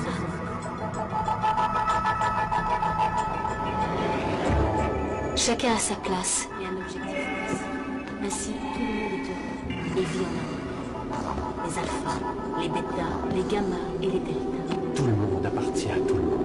Nous devons respecter les deltas, les gammas et les bêtas. Nous sommes tous utiles et je suis fier d'être un alpha. J'aurais détesté être aussi ennuyeux qu'un delta. Suivre des ordres comme un gamma ou surveiller comme un bêta. Nous sommes tous utiles. Nous devons respecter les deltas, les gammas et les bêtas. Nous sommes tous utiles. Je suis fier d'être un alpha. Chacun a sa place et un objectif précis. Ainsi, tout le monde est heureux et vit en harmonie. Ça va aller, prends un peu plus de Soma. Tout le monde appartient à tout le monde. Nous devons respecter les deltas, les gammas, les bêtas. Nous sommes tous utiles, mais je suis fier d'être un alpha. J'aurais détesté être aussi ennuyeux qu'un delta. Suivre les ordres comme un gamma, ou surveiller comme un bêta. Nous sommes tous utiles. Comme Huxley le prévoyait dans Un monde parfait. Et cet auteur-là, c'est pas n'importe qui non plus, c'est-à-dire que c'est quelqu'un qui était d'une famille de ces gens-là. C'est toujours ça qu'il faut voir, c'est que c'est des gens comme Orwell, qui sont très bien informés sur certaines évolutions de l'humanité, etc. Enfin, ça nous lancerait tellement loin, ce serait assez passionnant de réfléchir à ça, mais là, il faudra alors être encore plus préparé pour vos auditeurs. Alors, pour toi, de toute façon, c'est quelque chose qu'il faut absolument refuser, j'imagine. Il faut se battre contre ça.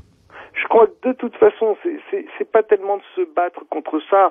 Je crois qu'il faut prendre conscience de cette possibilité, voir que cette technologie potentiellement elle existe, que tout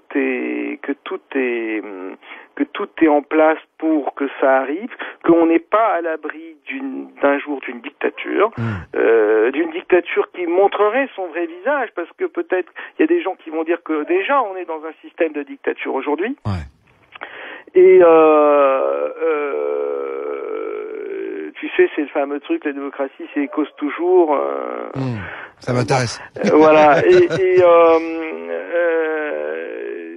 Donc c'est pas tellement de se battre, c'est juste de prendre conscience, et le fait de prendre conscience déjà, ça permet d'éviter pas mal de pièges, et donc pas mal de mise en place de ces pièges.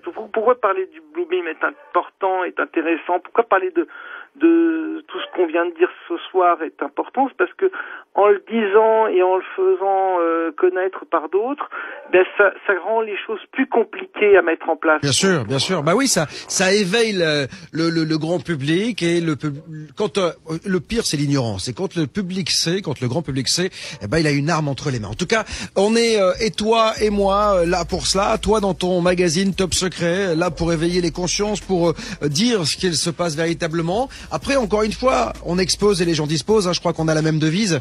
Tout à fait. Mais dans tous les cas, c'est important que quelqu'un expose, et on s'aperçoit que de moins en moins de monde le fait, hein, quand même. Hein. Et bravo pour ce que tu fais. C'est vraiment très très très courageux dans notre société aujourd'hui, où quand même c'est le règne de la pensée unique.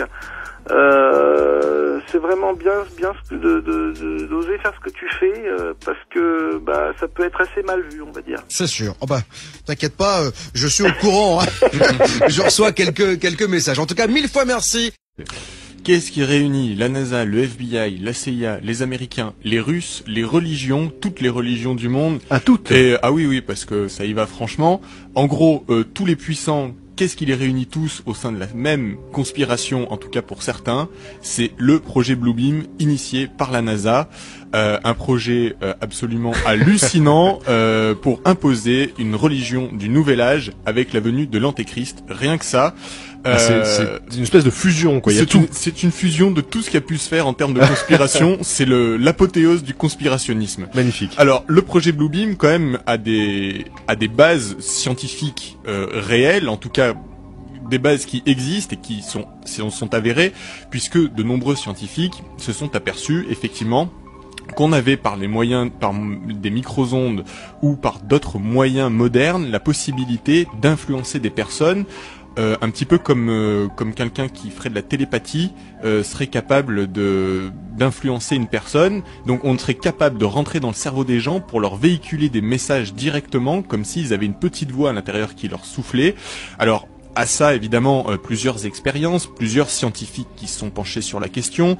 Alors, il y a eu des chercheurs, des psychologues. Ça a réellement commencé en 1974, ces études-là.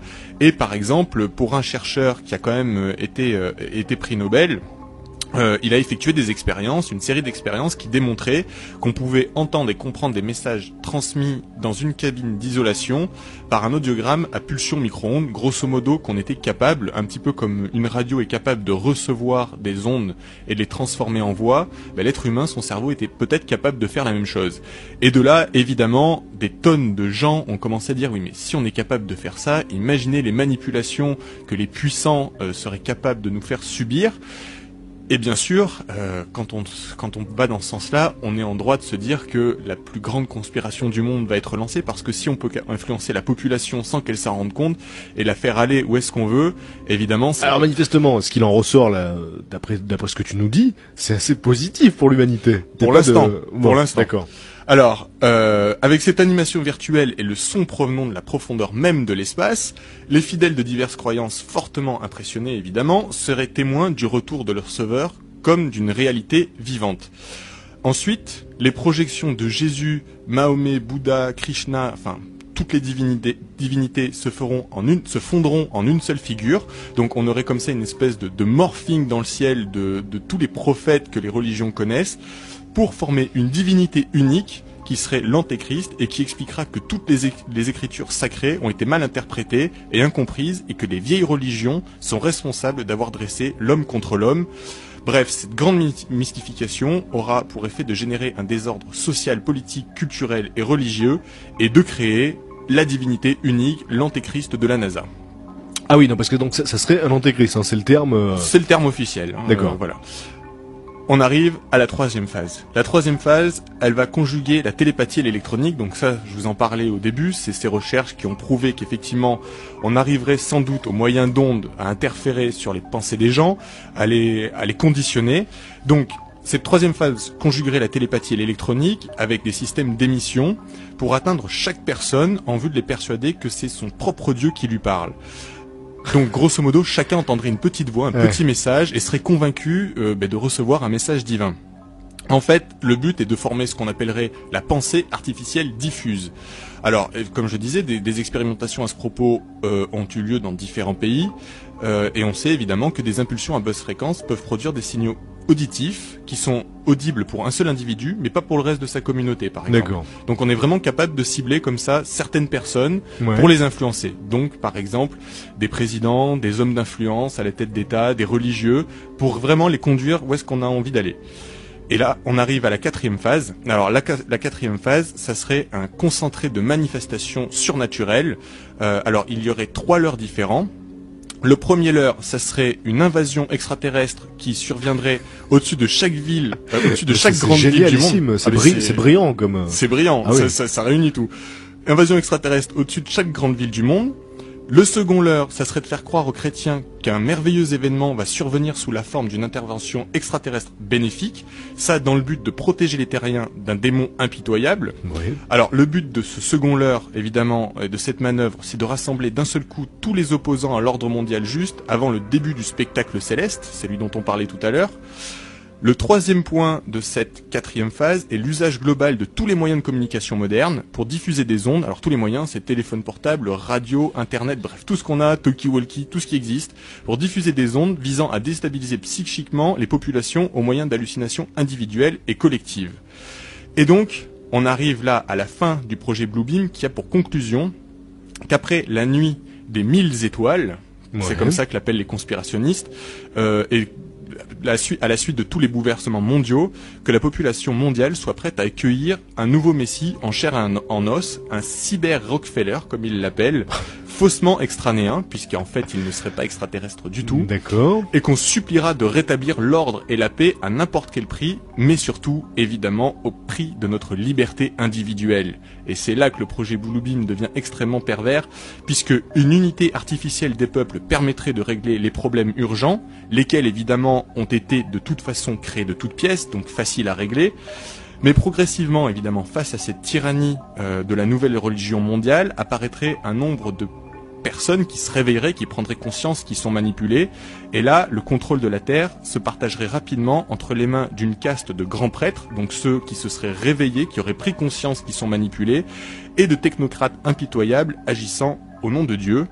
Évidemment, le but de cette dictature est de contrôler tous les habitants et d'exploiter de façon globale les ressources de la planète. Captain, take the reins and steer us towards the clear. Ceux qui l'aiment l'écoutent pour savoir ce qu'il va dire.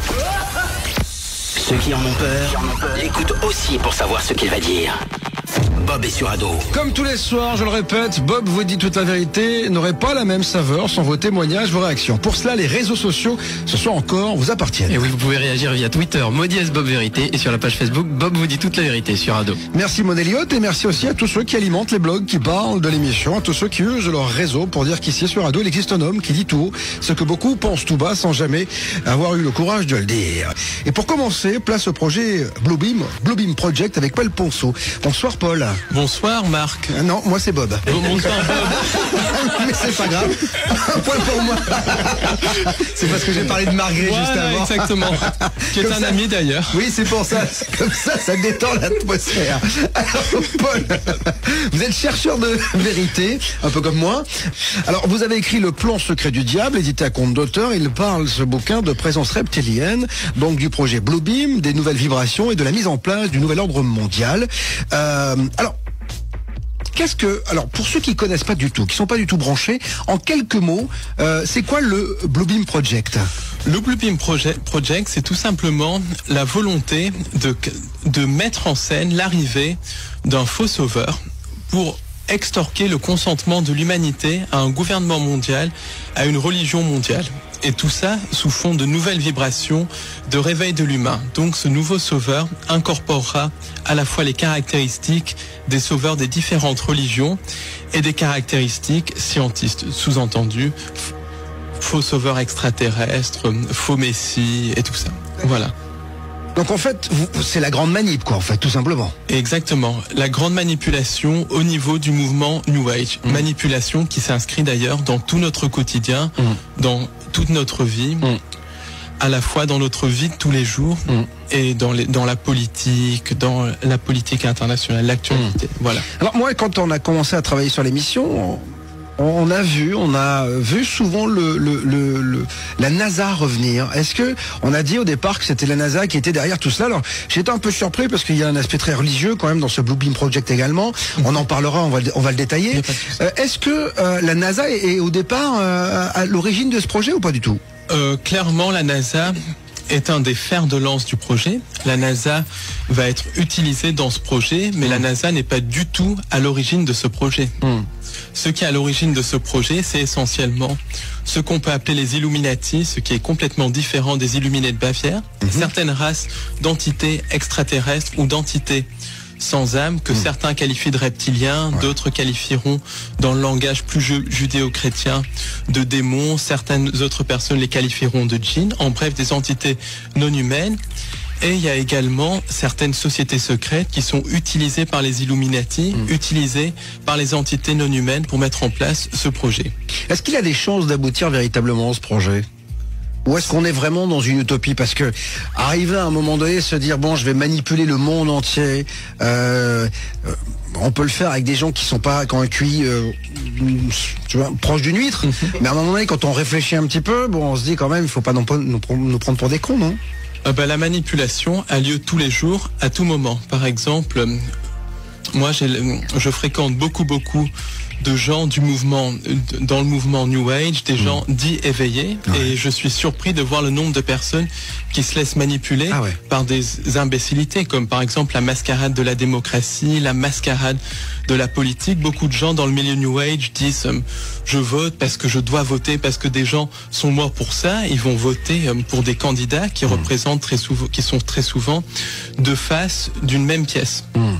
On voit aussi beaucoup de gens qui sont dans soi-disant réveillés, mais qui sont dans cette optique de l'arrivée d'un sauveur externe et tout ça. Donc la manipulation fonctionne très bien. Un exemple de manipulation, c'est la manipulation du 11 septembre. Il faut savoir que on avait fait un sujet le 11 septembre dernier, très belle émission dessus, à 2 heures, c'était magnifique. Il faut savoir par exemple que lors du 11 septembre, beaucoup d'Américains disaient que Bush ne faisait pas assez pour les protéger. Et à la fin, donc comme dans les années 2006, 2007, 2008, à la fin de l'administration Bush, il y avait un tiers des Américains, je dis bien un tiers des Américains, qui pensaient que Bush ne faisait pas assez pour les protéger, alors que George Bush a supprimé les libertés publiques des Américains, a lancé des guerres de conquête sur un mensonge. Donc il faut voir un peu comment on peut manipuler facilement les gens.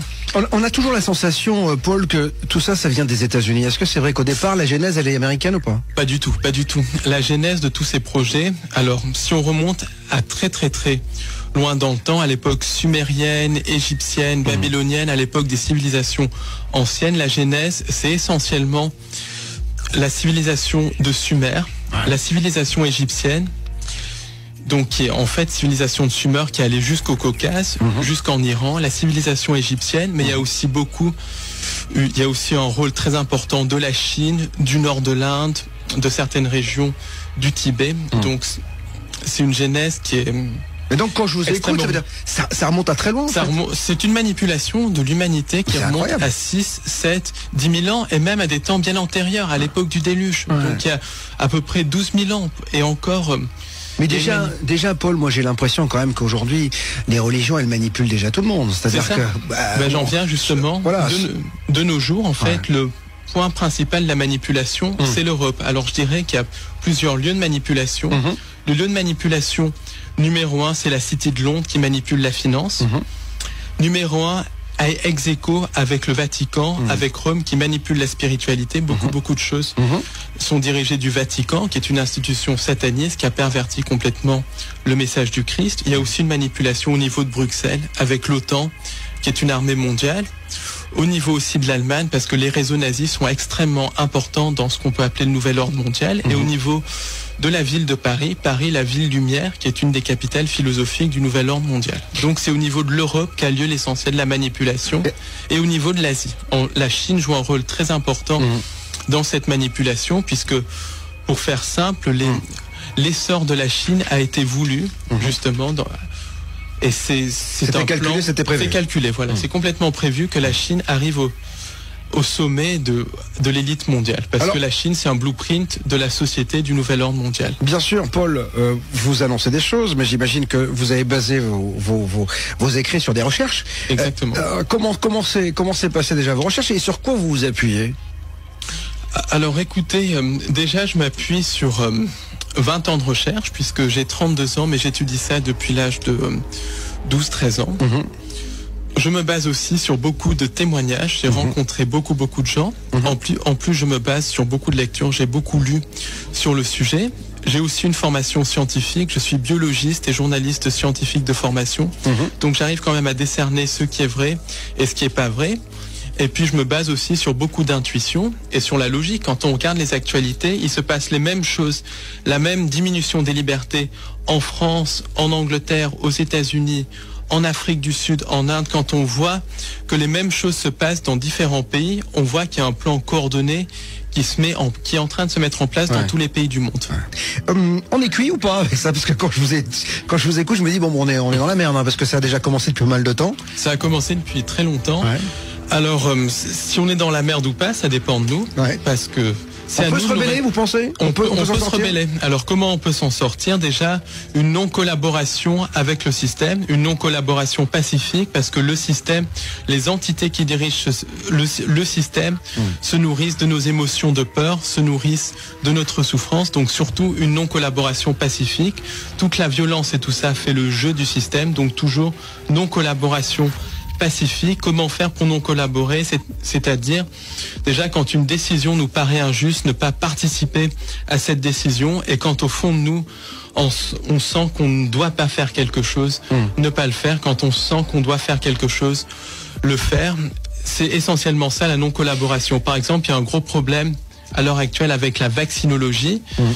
Il y a des parents qui se font retirer leurs enfants parce qu'ils refusent de les faire vacciner. Avant de rentrer à l'école, Mais si tous les parents avaient les couilles de dire je ne ferai pas vacciner mon enfant, ou je ferai vacciner mon enfant si j'en ai envie, le système pourrait rien faire, parce que c'est par le nombre. Si on est beaucoup plus nombreux que... Oui, mais on ne peut pas... D'accord, mais on ne peut pas non plus ne pas comprendre que certains vaccins, quand même, ont sauvé des vies. Alors ça, Pasteur, c'est pas un enfant de cœur quand même. Donc voilà, on lui doit beaucoup de choses quand même. Le dogme pastorien est faux de A jusqu'à Z. Il faudrait mieux regarder du côté de Béchamp et du côté du terrain, parce que pour Pasteur, c'est une médecine extrêmement économique, une médecine de fric en fait. Parce qu'il faut savoir que Pasteur a été mis sur le marché par Napoléon III pour faire concurrence à la chimie allemande, qu'il était extrêmement connecté à un réseau de sociétés secrètes, un réseau franc-maçon, et le dogme pastorien, c'est essentiellement un microbe, une maladie, un vaccin. Donc ça fait vendre, ça fait vendre, ça fait vendre. Et ça crée la peur, alors que le vrai dogme, c'est le dogme de Béchamp. Une maladie naît à cause d'un terrain. D'ailleurs, on le voit, quand il y a des épidémies hivernales de grippe, beaucoup de gens vont avoir la grippe et beaucoup de gens ne vont pas l'avoir dans une même famille, parce que c'est une question de terrain. Et c'est ce qui explique que des thérapies beaucoup plus douces comme l'homéopathie fonctionnent, parce qu'elles travaillent sur le terrain. Qui est derrière la conspiration médicale ou la conspiration en général? En général. Alors, qui est derrière? C'est essentiellement des entités sans âme que certains qualifient de reptiliens, que d'autres qualifient de démons, d'autres encore peuvent qualifier de djinns. Ça, c'est en fonction du langage, de la religion, de la croyance. Mais c'est essentiellement des entités interdimensionnelles qui n'ont pas d'étincelle divine, qui sont de formes d'intelligence artificielle, qui nous manipulent par la peur. Mais alors, attendez, je reprends j'essaie de comprendre, hein, Paul. Donc, vous me dites qu'aujourd'hui, le projet Bluebeam est donc dirigé par des entités, mais d'où elles viennent ces entités? C'est quoi, extraterrestres, pas extraterrestres? Elles sont où dans l'univers? C'est des entités qu'on peut qualifier d'extraterrestres parce qu'elles ne sont pas humaines, mais qui essentiellement vivent dans les interunivers. Les interunivers, c'est quoi? C'est des espèces d'espaces qui sont situés à une autre fréquence que la réalité physique, qui ont d'ailleurs été documentées par une physicienne italienne, Giuliana Conforto, dont je vous recommande le livre L'univers organique. Elle a découvert ces univers parallèles, si vous voulez, par l'intermédiaire de photons, de recherche sur la lumière et tout ça. Et ces univers parallèles, il y a des univers qu'on peut appeler positifs et des univers négatifs qui sont incompatibles avec l'existence d'une vie organique, avec l'existence d'une étincelle divine. Et c'est de là d'où viennent ces entités sans âme, ces entités reptiliennes qu'on peut qualifier de démons dans le langage judéo-chrétien. On parlera justement des différentes dimensions demain, puisqu'on ouvrira le dossier avec James Carvaljan, si je ne m'abuse. Alors si je peux rajouter un mot sur ces entités, il y a beaucoup de programmes américains qui ont mené des expériences de voyage dans le temps dans les années 40, 50, 60, 70, 80, qui ensuite sont passés de la clandestinité à la clandestinité encore plus grande à partir de 1983. C'est notamment l'expérience de Philadelphie, le programme Montauk. C'est quoi l'expérience de Philadelphie? Quand vous êtes en train de me dire que, en fait, on a réussi à voyager dans le temps et qu'on ne le sait pas. Il y a un voyage dans le temps qui est pratiqué de manière régulière par le sommet du complexe militaro-industriel, mais il y a aussi le voyage dans d'autres dimensions. Et en fait, l'expérience de Philadelphie, en 1943, ça n'avait pas été un navire qui a été transporté dans le temps, ça a été un navire qui a été transporté dans une dimension parallèle, dans la dimension des interunivers. Et les marins qui ont survécu dans ce navire, l'USS Eldridge, ont décrit des expériences absolument terribles menées par des entités qui ressemblaient à des insectes, avec des faces d'insectes et avec aussi un aspect entre reptilien et insectes. Et ces expériences terribles, c'était des expériences de type médical. Et la dimension où ces marins sont retrouvés était une dimension sans vie, complètement triste, avec un espèce de ciel rougeâtre, extrêmement froide, qu'on peut assimiler à l'enfer de la Bible, au purgatoire de la Bible. Et les marins ont passé plusieurs mois dans cette dimension, alors que sur Terre, à peu près 10 ou 15 secondes s'étaient écoulées. Donc ça, c'est un des premiers témoignages qui décrit les interunivers. Il y a des gens aussi qui ont été victimes de NDE, qui ont décrit les interunivers, comme le docteur Eben Alexander, qui a sorti un livre en anglais, Proof of Near Death, qui sort d'ailleurs en français aux éditions Guitry Daniel, et il décrit ces interunivers, ces dimensions extrêmement froides, beaucoup de gens qui meurent dans un état de vibration basse, après des suicides et qui sont ranimés, décrivent ces interunivers. On va dans un instant, on va marquer une pause, parce qu'il faut gagner notre vie, vous le savez bien. On va revenir bien sûr sur toutes ces dimensions, etc. Je vous poserai cette question, pourquoi, puisque certaines personnes comme vous, qui sont initiées, ne le disent pas plus, en tout cas n'ont pas plus accès aux médias. Est-ce qu'on vous boycotte? Est-ce qu'on vous censure? Est-ce que le dogme scientifique, le dogme en général, vous empêche de parler? On verra cela dans un instant. Et alors dans un instant, du côté de 22h, nous parlerons des entités, de la matérialisation de ces entités et de l'incorporation par les médiums de ces entités. Ce sera avec Roger Sellier. Le plan secret du diable, un ouvrage dans lequel il est question de la présence reptilienne, du projet Bluebeam, des nouvelles vibrations et de la mise en place du nouvel ordre mondial. Et c'est ce qui nous intéresse ce soir, puisque je reçois l'auteur de cet ouvrage, Paul Ponceau. On va donc revenir sur la question que je vous ai posée tout à l'heure, les médias, etc., etc. On a la sensation que on parle pas de tout cela, que tout est un peu caché. Et encore une fois, je dirais, ces entités dont vous nous parlez, qui sont sous d'autres dimensions, qu'est-ce qu'elles retirent de ce projet Bluebeam et de cette grande manipulation? D'abord les médias. Alors les médias, de toute façon, sont complètement inféodés complètement inféodé à ce qu'on appelle les Illuminati, à ce réseau de sociétés secrètes. Par exemple, il n'y a jamais de petites annonces pour être présentateur aux 20h. Quand on est présentateur, c'est qu'on fait partie de certaines sociétés secrètes, qu'on s'est dans 99% des cas incliné devant le système, qu'on s'est incliné aussi devant le réseau de sociétés secrètes. Il y a aussi une ligne directrice à dire. Par exemple, dans la presse, on ne peut pas être pro-palestinien, il faut être pro-israélien, pro-sioniste. On ne peut pas dire la vérité sur le 11 septembre, il faut suivre la version officielle qui est complètement Ce qui vous dérange quoi, vous, c'est la liberté d'expression, c'est ça? Il n'y a aucune liberté d'expression dans la presse, en fait.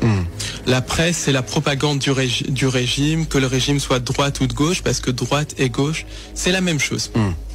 Alors c'est ce que vous pensez des médias. Heureusement on est là. Donc, voilà. Heureusement, on peut vous permettre de dire toute la vérité. En tout cas votre vérité, je le dis toujours. Hein. Vous êtes peut-être pas d'accord avec Paul, mais en tout cas j'expose et vous disposez. Mais l'important c'est de parler. Alors je le disais dans ces différentes dimensions. Que vous annoncez avec ce projet Bluebeam, donc puisqu'on serait manipulé par des insectes un peu reptiliens, des entités de type reptilien. Exactement, qui ressembleraient donc à ces bestioles-là. Mais il y en a d'autres aussi, parce qu'il y a des entités de type arienne, des entités de type gris, des entités de type. Donc c'est ce qu'on appelle les extraterrestres finalement. Quand les gens disent voilà, j'ai été enlevé par un petit gris, par un reptilien, tout ça, finalement c'est ça. Alors les enlèvements extraterrestres, donc Marc il va parler tout à l'heure. Marc Gray, ce sera tout à l'heure du côté de 23h. Eh ben lui, il en dira certainement un petit peu plus que moi, mais moi, ce que je pense en tout cas sur la thématique des enlèvements, c'est qu'il y a deux types d'enlèvements. Il y a les enlèvements qui sont produits par les entités extraterrestres, les entités extraterrestres sans âme, qui ont essentiellement un but d'hybridation et un but aussi de propagande de l'idéologie extraterrestre. Et il y a les enlèvements qui sont dus au programme de contrôle mental. Ces enlèvements dus au programme de contrôle mental rentrent dans le projet Bluebeam. Ils sont là pour créer des alters, pour créer les grands prêtres de la nouvelle religion mondiale, qui sera basée au moins en partie sur la vénération de ces entités sans âme. Donc il y a les vrais enlèvements extraterrestres et les enlèvements qui sont dus au complexe militaro-industriel, au programme de mind control, et qui paradoxalement sont faits avec la technologie extraterrestre, puisqu'au niveau du complexe militaro-industriel, il y a une collaboration constante avec des entités extraterrestres. Alors j'ajoute que contrairement à ce que pensent beaucoup de gens du milieu New Age, et là je vais être un peu iconoclaste, les enlèvements par leur nature même ne sont pas positifs ni rien, parce que quand on commence à violer l'intimité de quelqu'un, quand on commence à agir sur l'esprit des gens, quand on commence à agir sur les couilles de la personne, il faut dire les choses telles qu'elles sont. Il y a rien de positif là-dedans, que ça soit fait par des entités extraterrestres ou par le complexe militaro-industriel, il n'y a rien de positif là-dedans. Alors Paul, le but en fait de tout cela, la finalité c'est quoi ? Parce que vous m'avez dit que ça a commencé il y a 6-7 000 ans, même bien avant. Donc c'est quoi le but ? Alors déjà parce qu'ils ont mis du temps, parce qu'ils y sont pas arrivés finalement. Est-ce qu'on est rebelle un peu plus ? Est-ce que l'homme est finalement pas si malléable ? Globalement, si on est dans un état de vibration élevé, on n'a aucun risque en fait, globalement. Parce que les gens qui meurent sont dans un état de peur et tout ça. Et moi, je ne suis pas dans un état de peur quand il s'agit de transmettre cette information. Je la transmettrai, quel que soit le prix. Voilà. Donc quand je vous écoute, on a la sensation d'être dans Matrix, finalement. Exactement, exactement.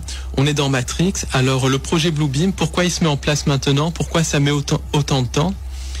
Parce que justement, les entités sans âme ont besoin du consentement de l'humain pour manipuler les gens. Alors, pour qu'une manipulation marche, la personne manipulée doit consentir à être manipulée. Alors, le consentement peut s'obtenir par le silence, qui ne dit rien consent, ou on peut leurrer les gens à consentir. Par exemple, un des modèles de consentement les plus basiques, c'est la démocratie, ou démocratie comme je l'appelle, parce que la démocratie n'existe absolument pas et n'a jamais existé. La démocratie, c'est une illusion. À chaque élection présidentielle, on donne aux gens le choix de choisir entre deux partis différents, alors que c'est deux faces d'une même pièce. Oui, mais qu'est-ce que vous voulez proposer alors ? Parce qu'on avait reçu Étienne Chouard également qui nous avait parlé de tout cela. Je lui avais dit quelle est la solution, parce que ne pas voter, c'est quelque chose qui moi me gêne, parce que alors je suis peut-être pas initié, je comprends pas tout ce que vous me dites, mais en tout cas moi on m'a donné la possibilité de mettre un bulletin dans l'urne, de droite, de gauche, d'extrême droite, d'extrême gauche, etc.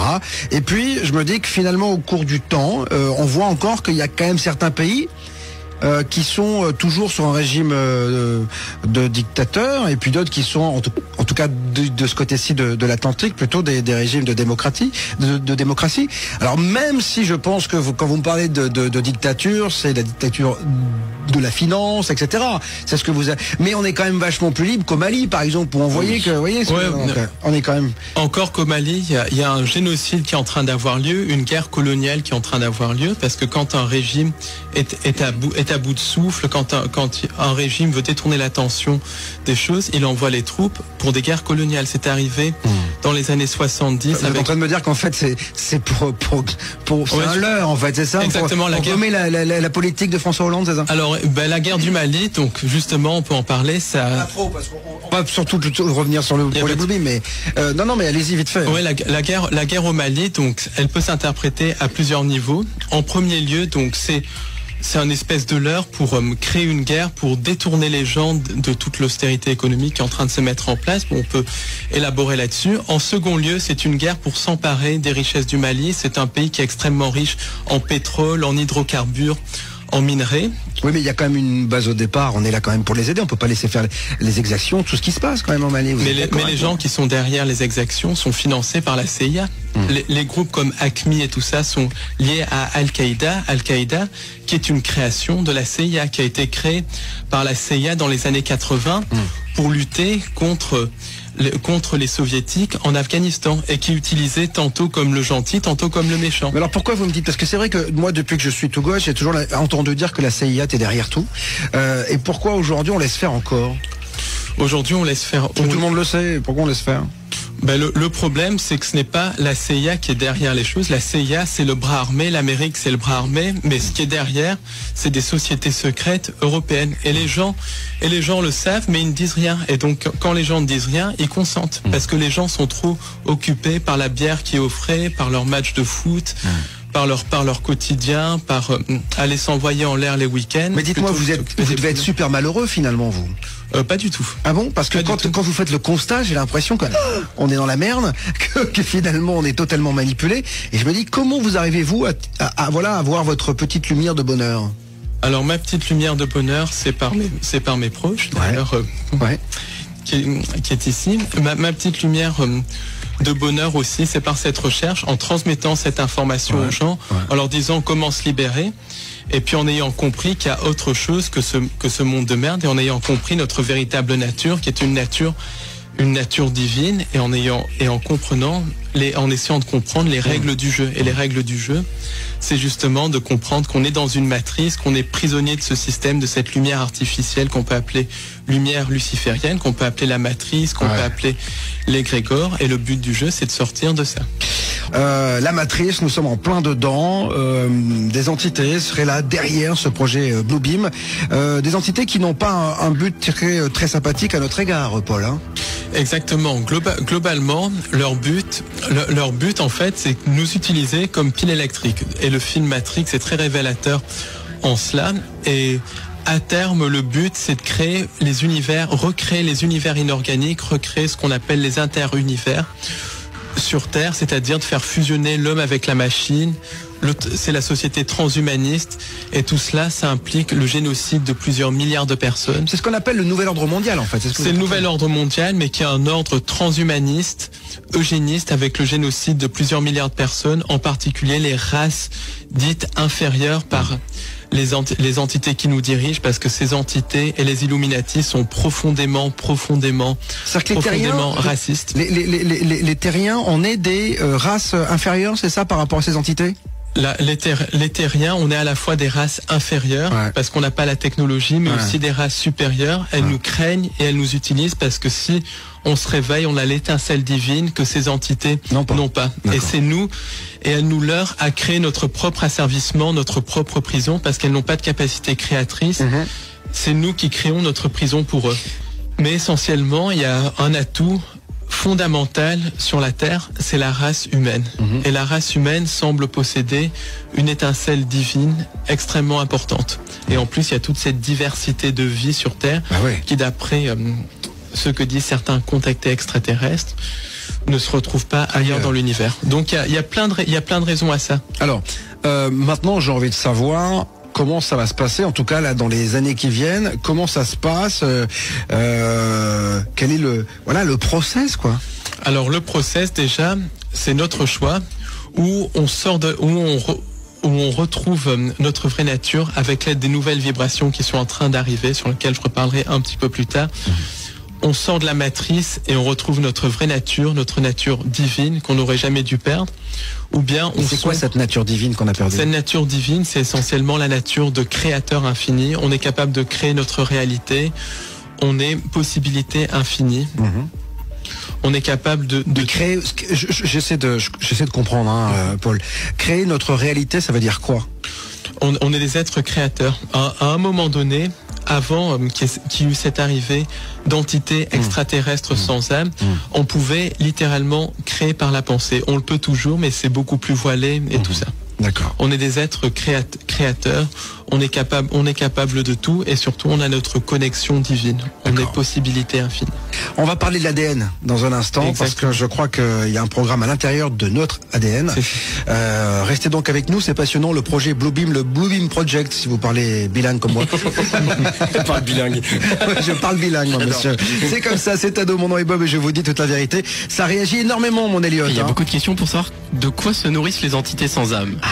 Alors, ces entités derrière le nouvel ordre mondial, globalement, se nourrissent de deux choses.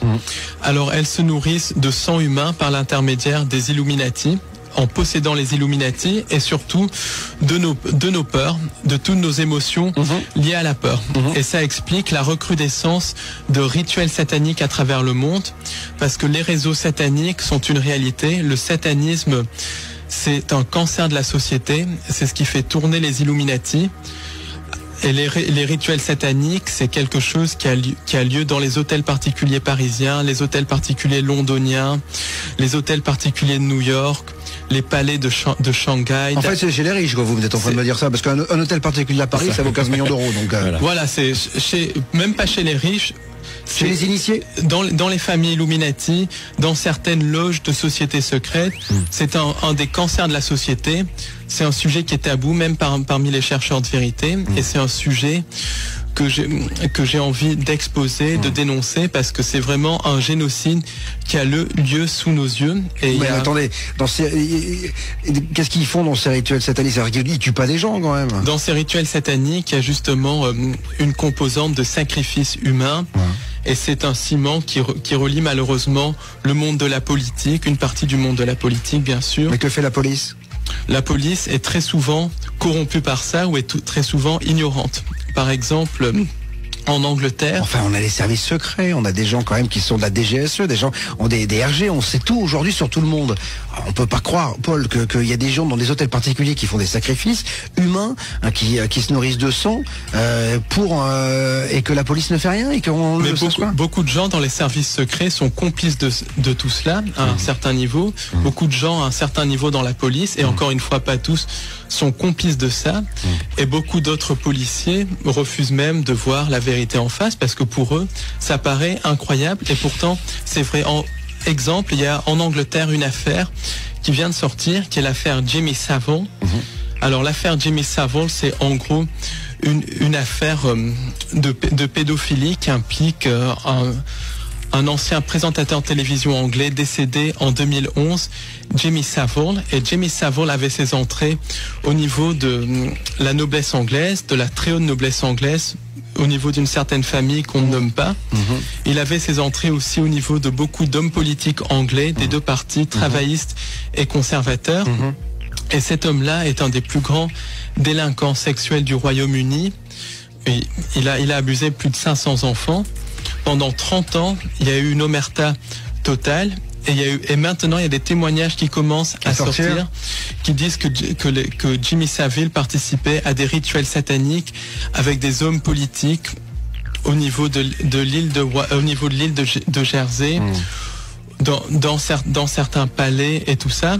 Et il y a une opération de police, mais qui ne parle absolument pas des connexions politiques, donc qui met en accusation des gens du show business et tout ça, mais qui ne va même pas regarder du côté des politiques, du côté de la noblesse. Alors, ça me rappelle un peu Whitechapel quand même, ça déjà ça. C'est un petit peu les affaires de Whitechapel. L'affaire Dutroux par exemple implique une grande partie de la très haute noblesse belge. Elle implique aussi un grand nombre d'hommes politiciens belges, des notables de l'OTAN, des notables des Bilderberg. Bon, on a compris que de toute façon c'était pourri, hein. C'est-à-dire que là on est quand même dans le sordide, hein. C'est-à-dire que dans le monde politique, globalement, le monde, les Illuminati, c'est un système qui est ce qu'on peut appeler satanique, qui est basé sur le sacrifice humain, sur la sexualité dépravée. C'est absolument horrible. Pourquoi ? Parce que l'énergie de peur dégagée lors de ces rituels va nourrir ces entités sans âme qui se nourrissent de nos peurs. Ensuite, il y a d'autres rituels à très grande échelle, des rituels sataniques à très grande échelle, qui font appel au symbolisme. Pourquoi ? Parce que le symbolisme va porter essentiellement la vibration de la personne qui a créé le symbole, et beaucoup de symboles sont créés ou détournés par les Illuminati. Et un symbole, c'est quoi ? Un symbole, ça peut être une figure géométrique, comme le triangle par exemple, ça peut être une date, le chiffre 11 par exemple, joue un rôle de symbole parce que 11 ans c'est associé au cycle solaire et les Illuminati ont détourné le cycle solaire. Le symbole du serpent, c'est un symbole qui fait référence aux reptiliens, et beaucoup d'événements de l'actualité sont des rituels sataniques de très grande ampleur. La guerre au Mali par exemple est un rituel satanique, elle a commencé le 11 janvier.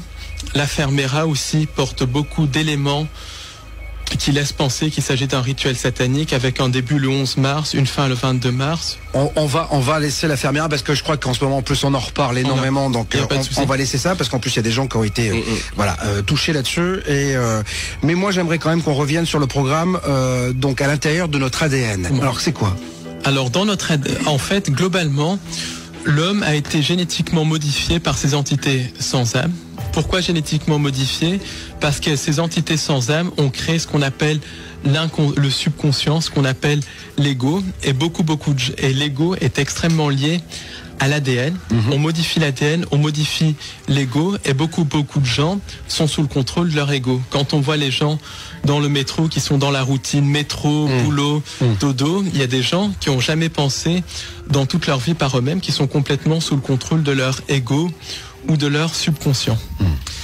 Et dans le subconscient, donc dans notre ADN, puisque c'est l'ADN qui commande l'ego, il y a un programme qui fait qu'on peut être manipulé extrêmement facilement, et ce programme, c'est le programme du sauveur externe.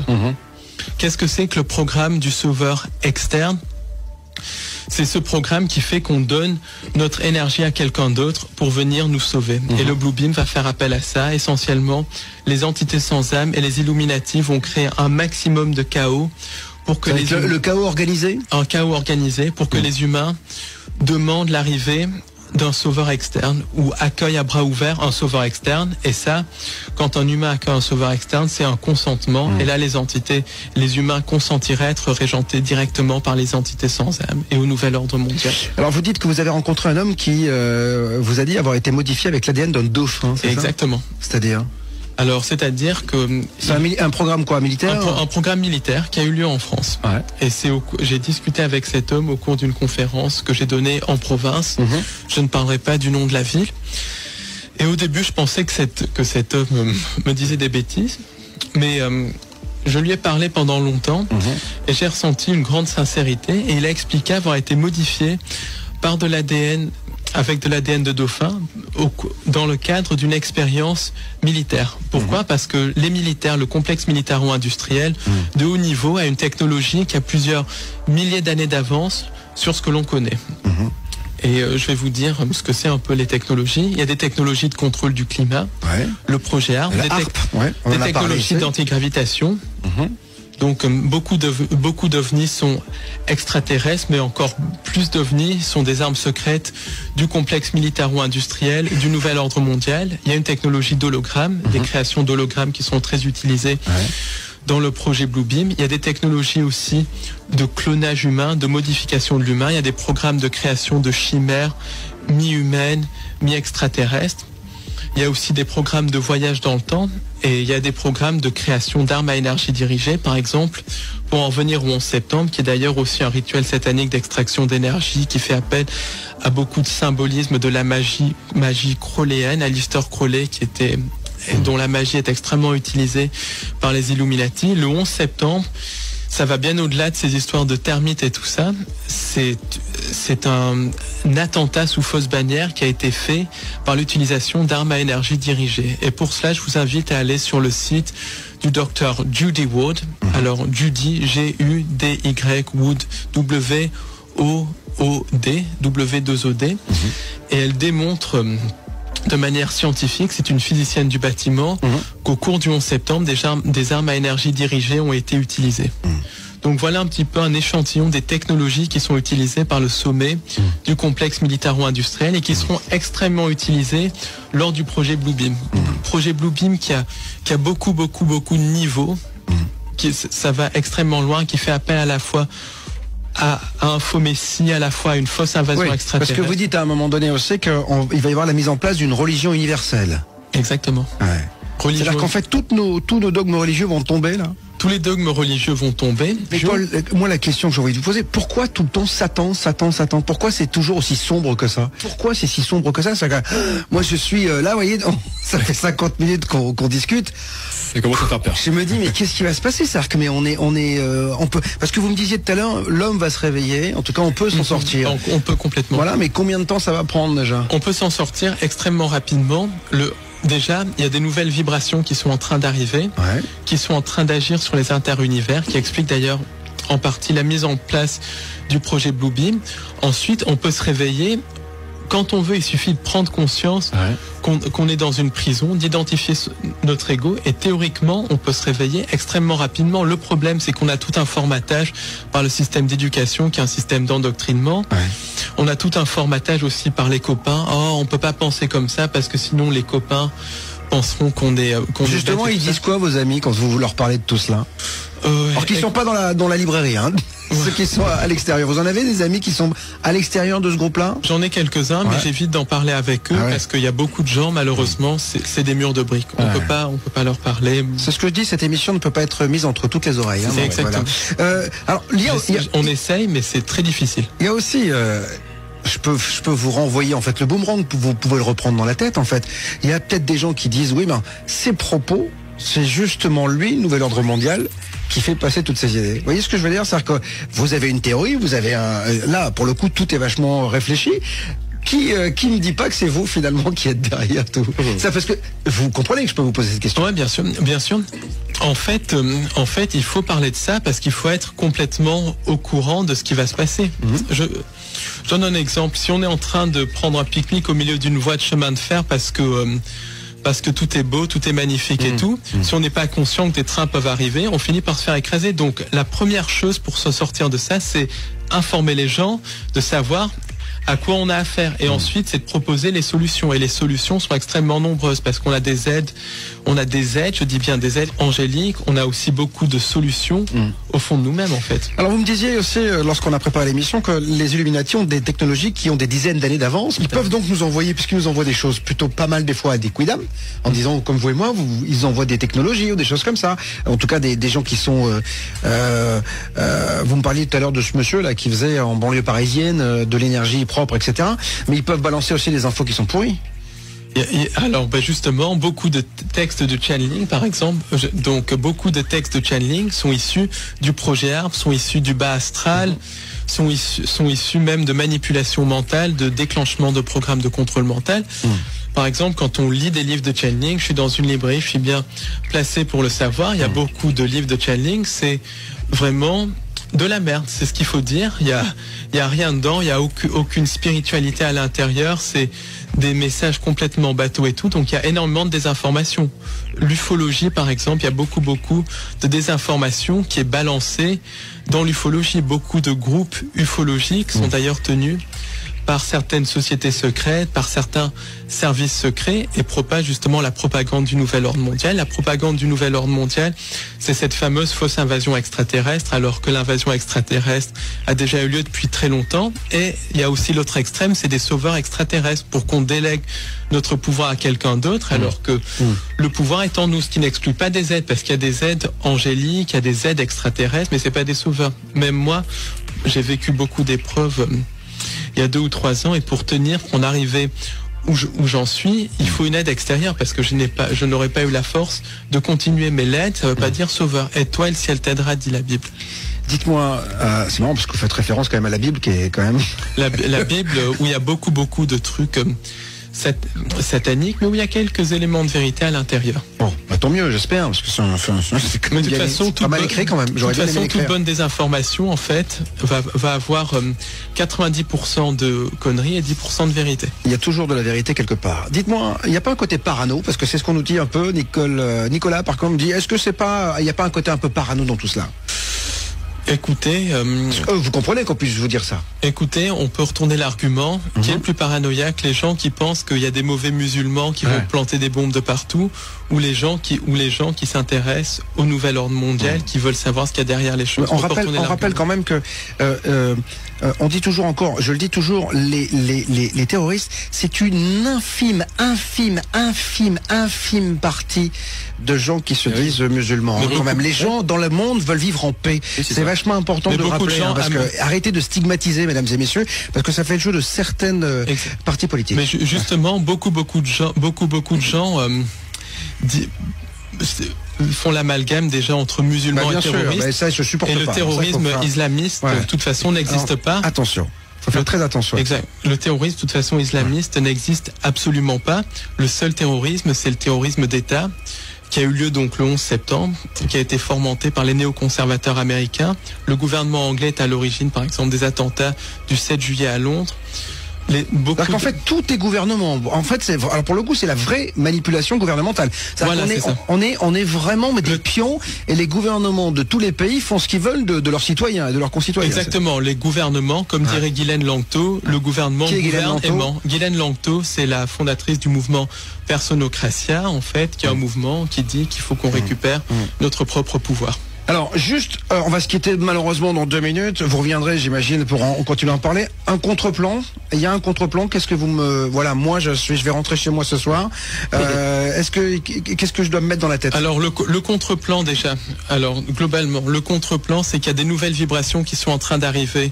Si on choisit par notre libre arbitre de suivre ces nouvelles vibrations, on peut vraiment se libérer. Ensuite, le contre-plan, c'est notre humanité. On a une étincelle divine, on est 7 milliards, les entités sans âme ne sont que quelques dizaines ou quelques centaines de milliers au maximum. Nous, on est 7 milliards avec une étincelle divine. En plus, si on se donne vraiment les moyens, si on refuse tous de collaborer de manière pacifique avec le système, on peut vraiment arriver à quelque chose. Mais la solution, globalement, c'est vraiment s'aimer les uns les autres, aimer son prochain, et essayer de donner l'information comme on peut la donner. Et quand on sent que quelque chose est juste le faire et transcender nos peurs. Alors vous avez dit quelque chose de très intéressant. Aimez-vous les uns les autres, quelle que soit votre couleur de peau, votre religion. C'est ça qui est le plus important. Paul Ponceau, merci infiniment d'être venu ici. Je rappelle que vous êtes chercheur de vérité, libraire, conférencier, écrivain amateur, et que vous avez écrit donc Le plan secret du diable à compte d'auteur. Voilà, si vous voulez en savoir plus, je vous conseille de vous procurer ce bouquin qui est quand même, il y a combien de pages Il y a à peu près 130 pages. Voilà. 130 pages, mais relativement grandes et écrites assez petites. Voilà, c'est ça. Donc, il y a pas mal de lectures. Merci Paul.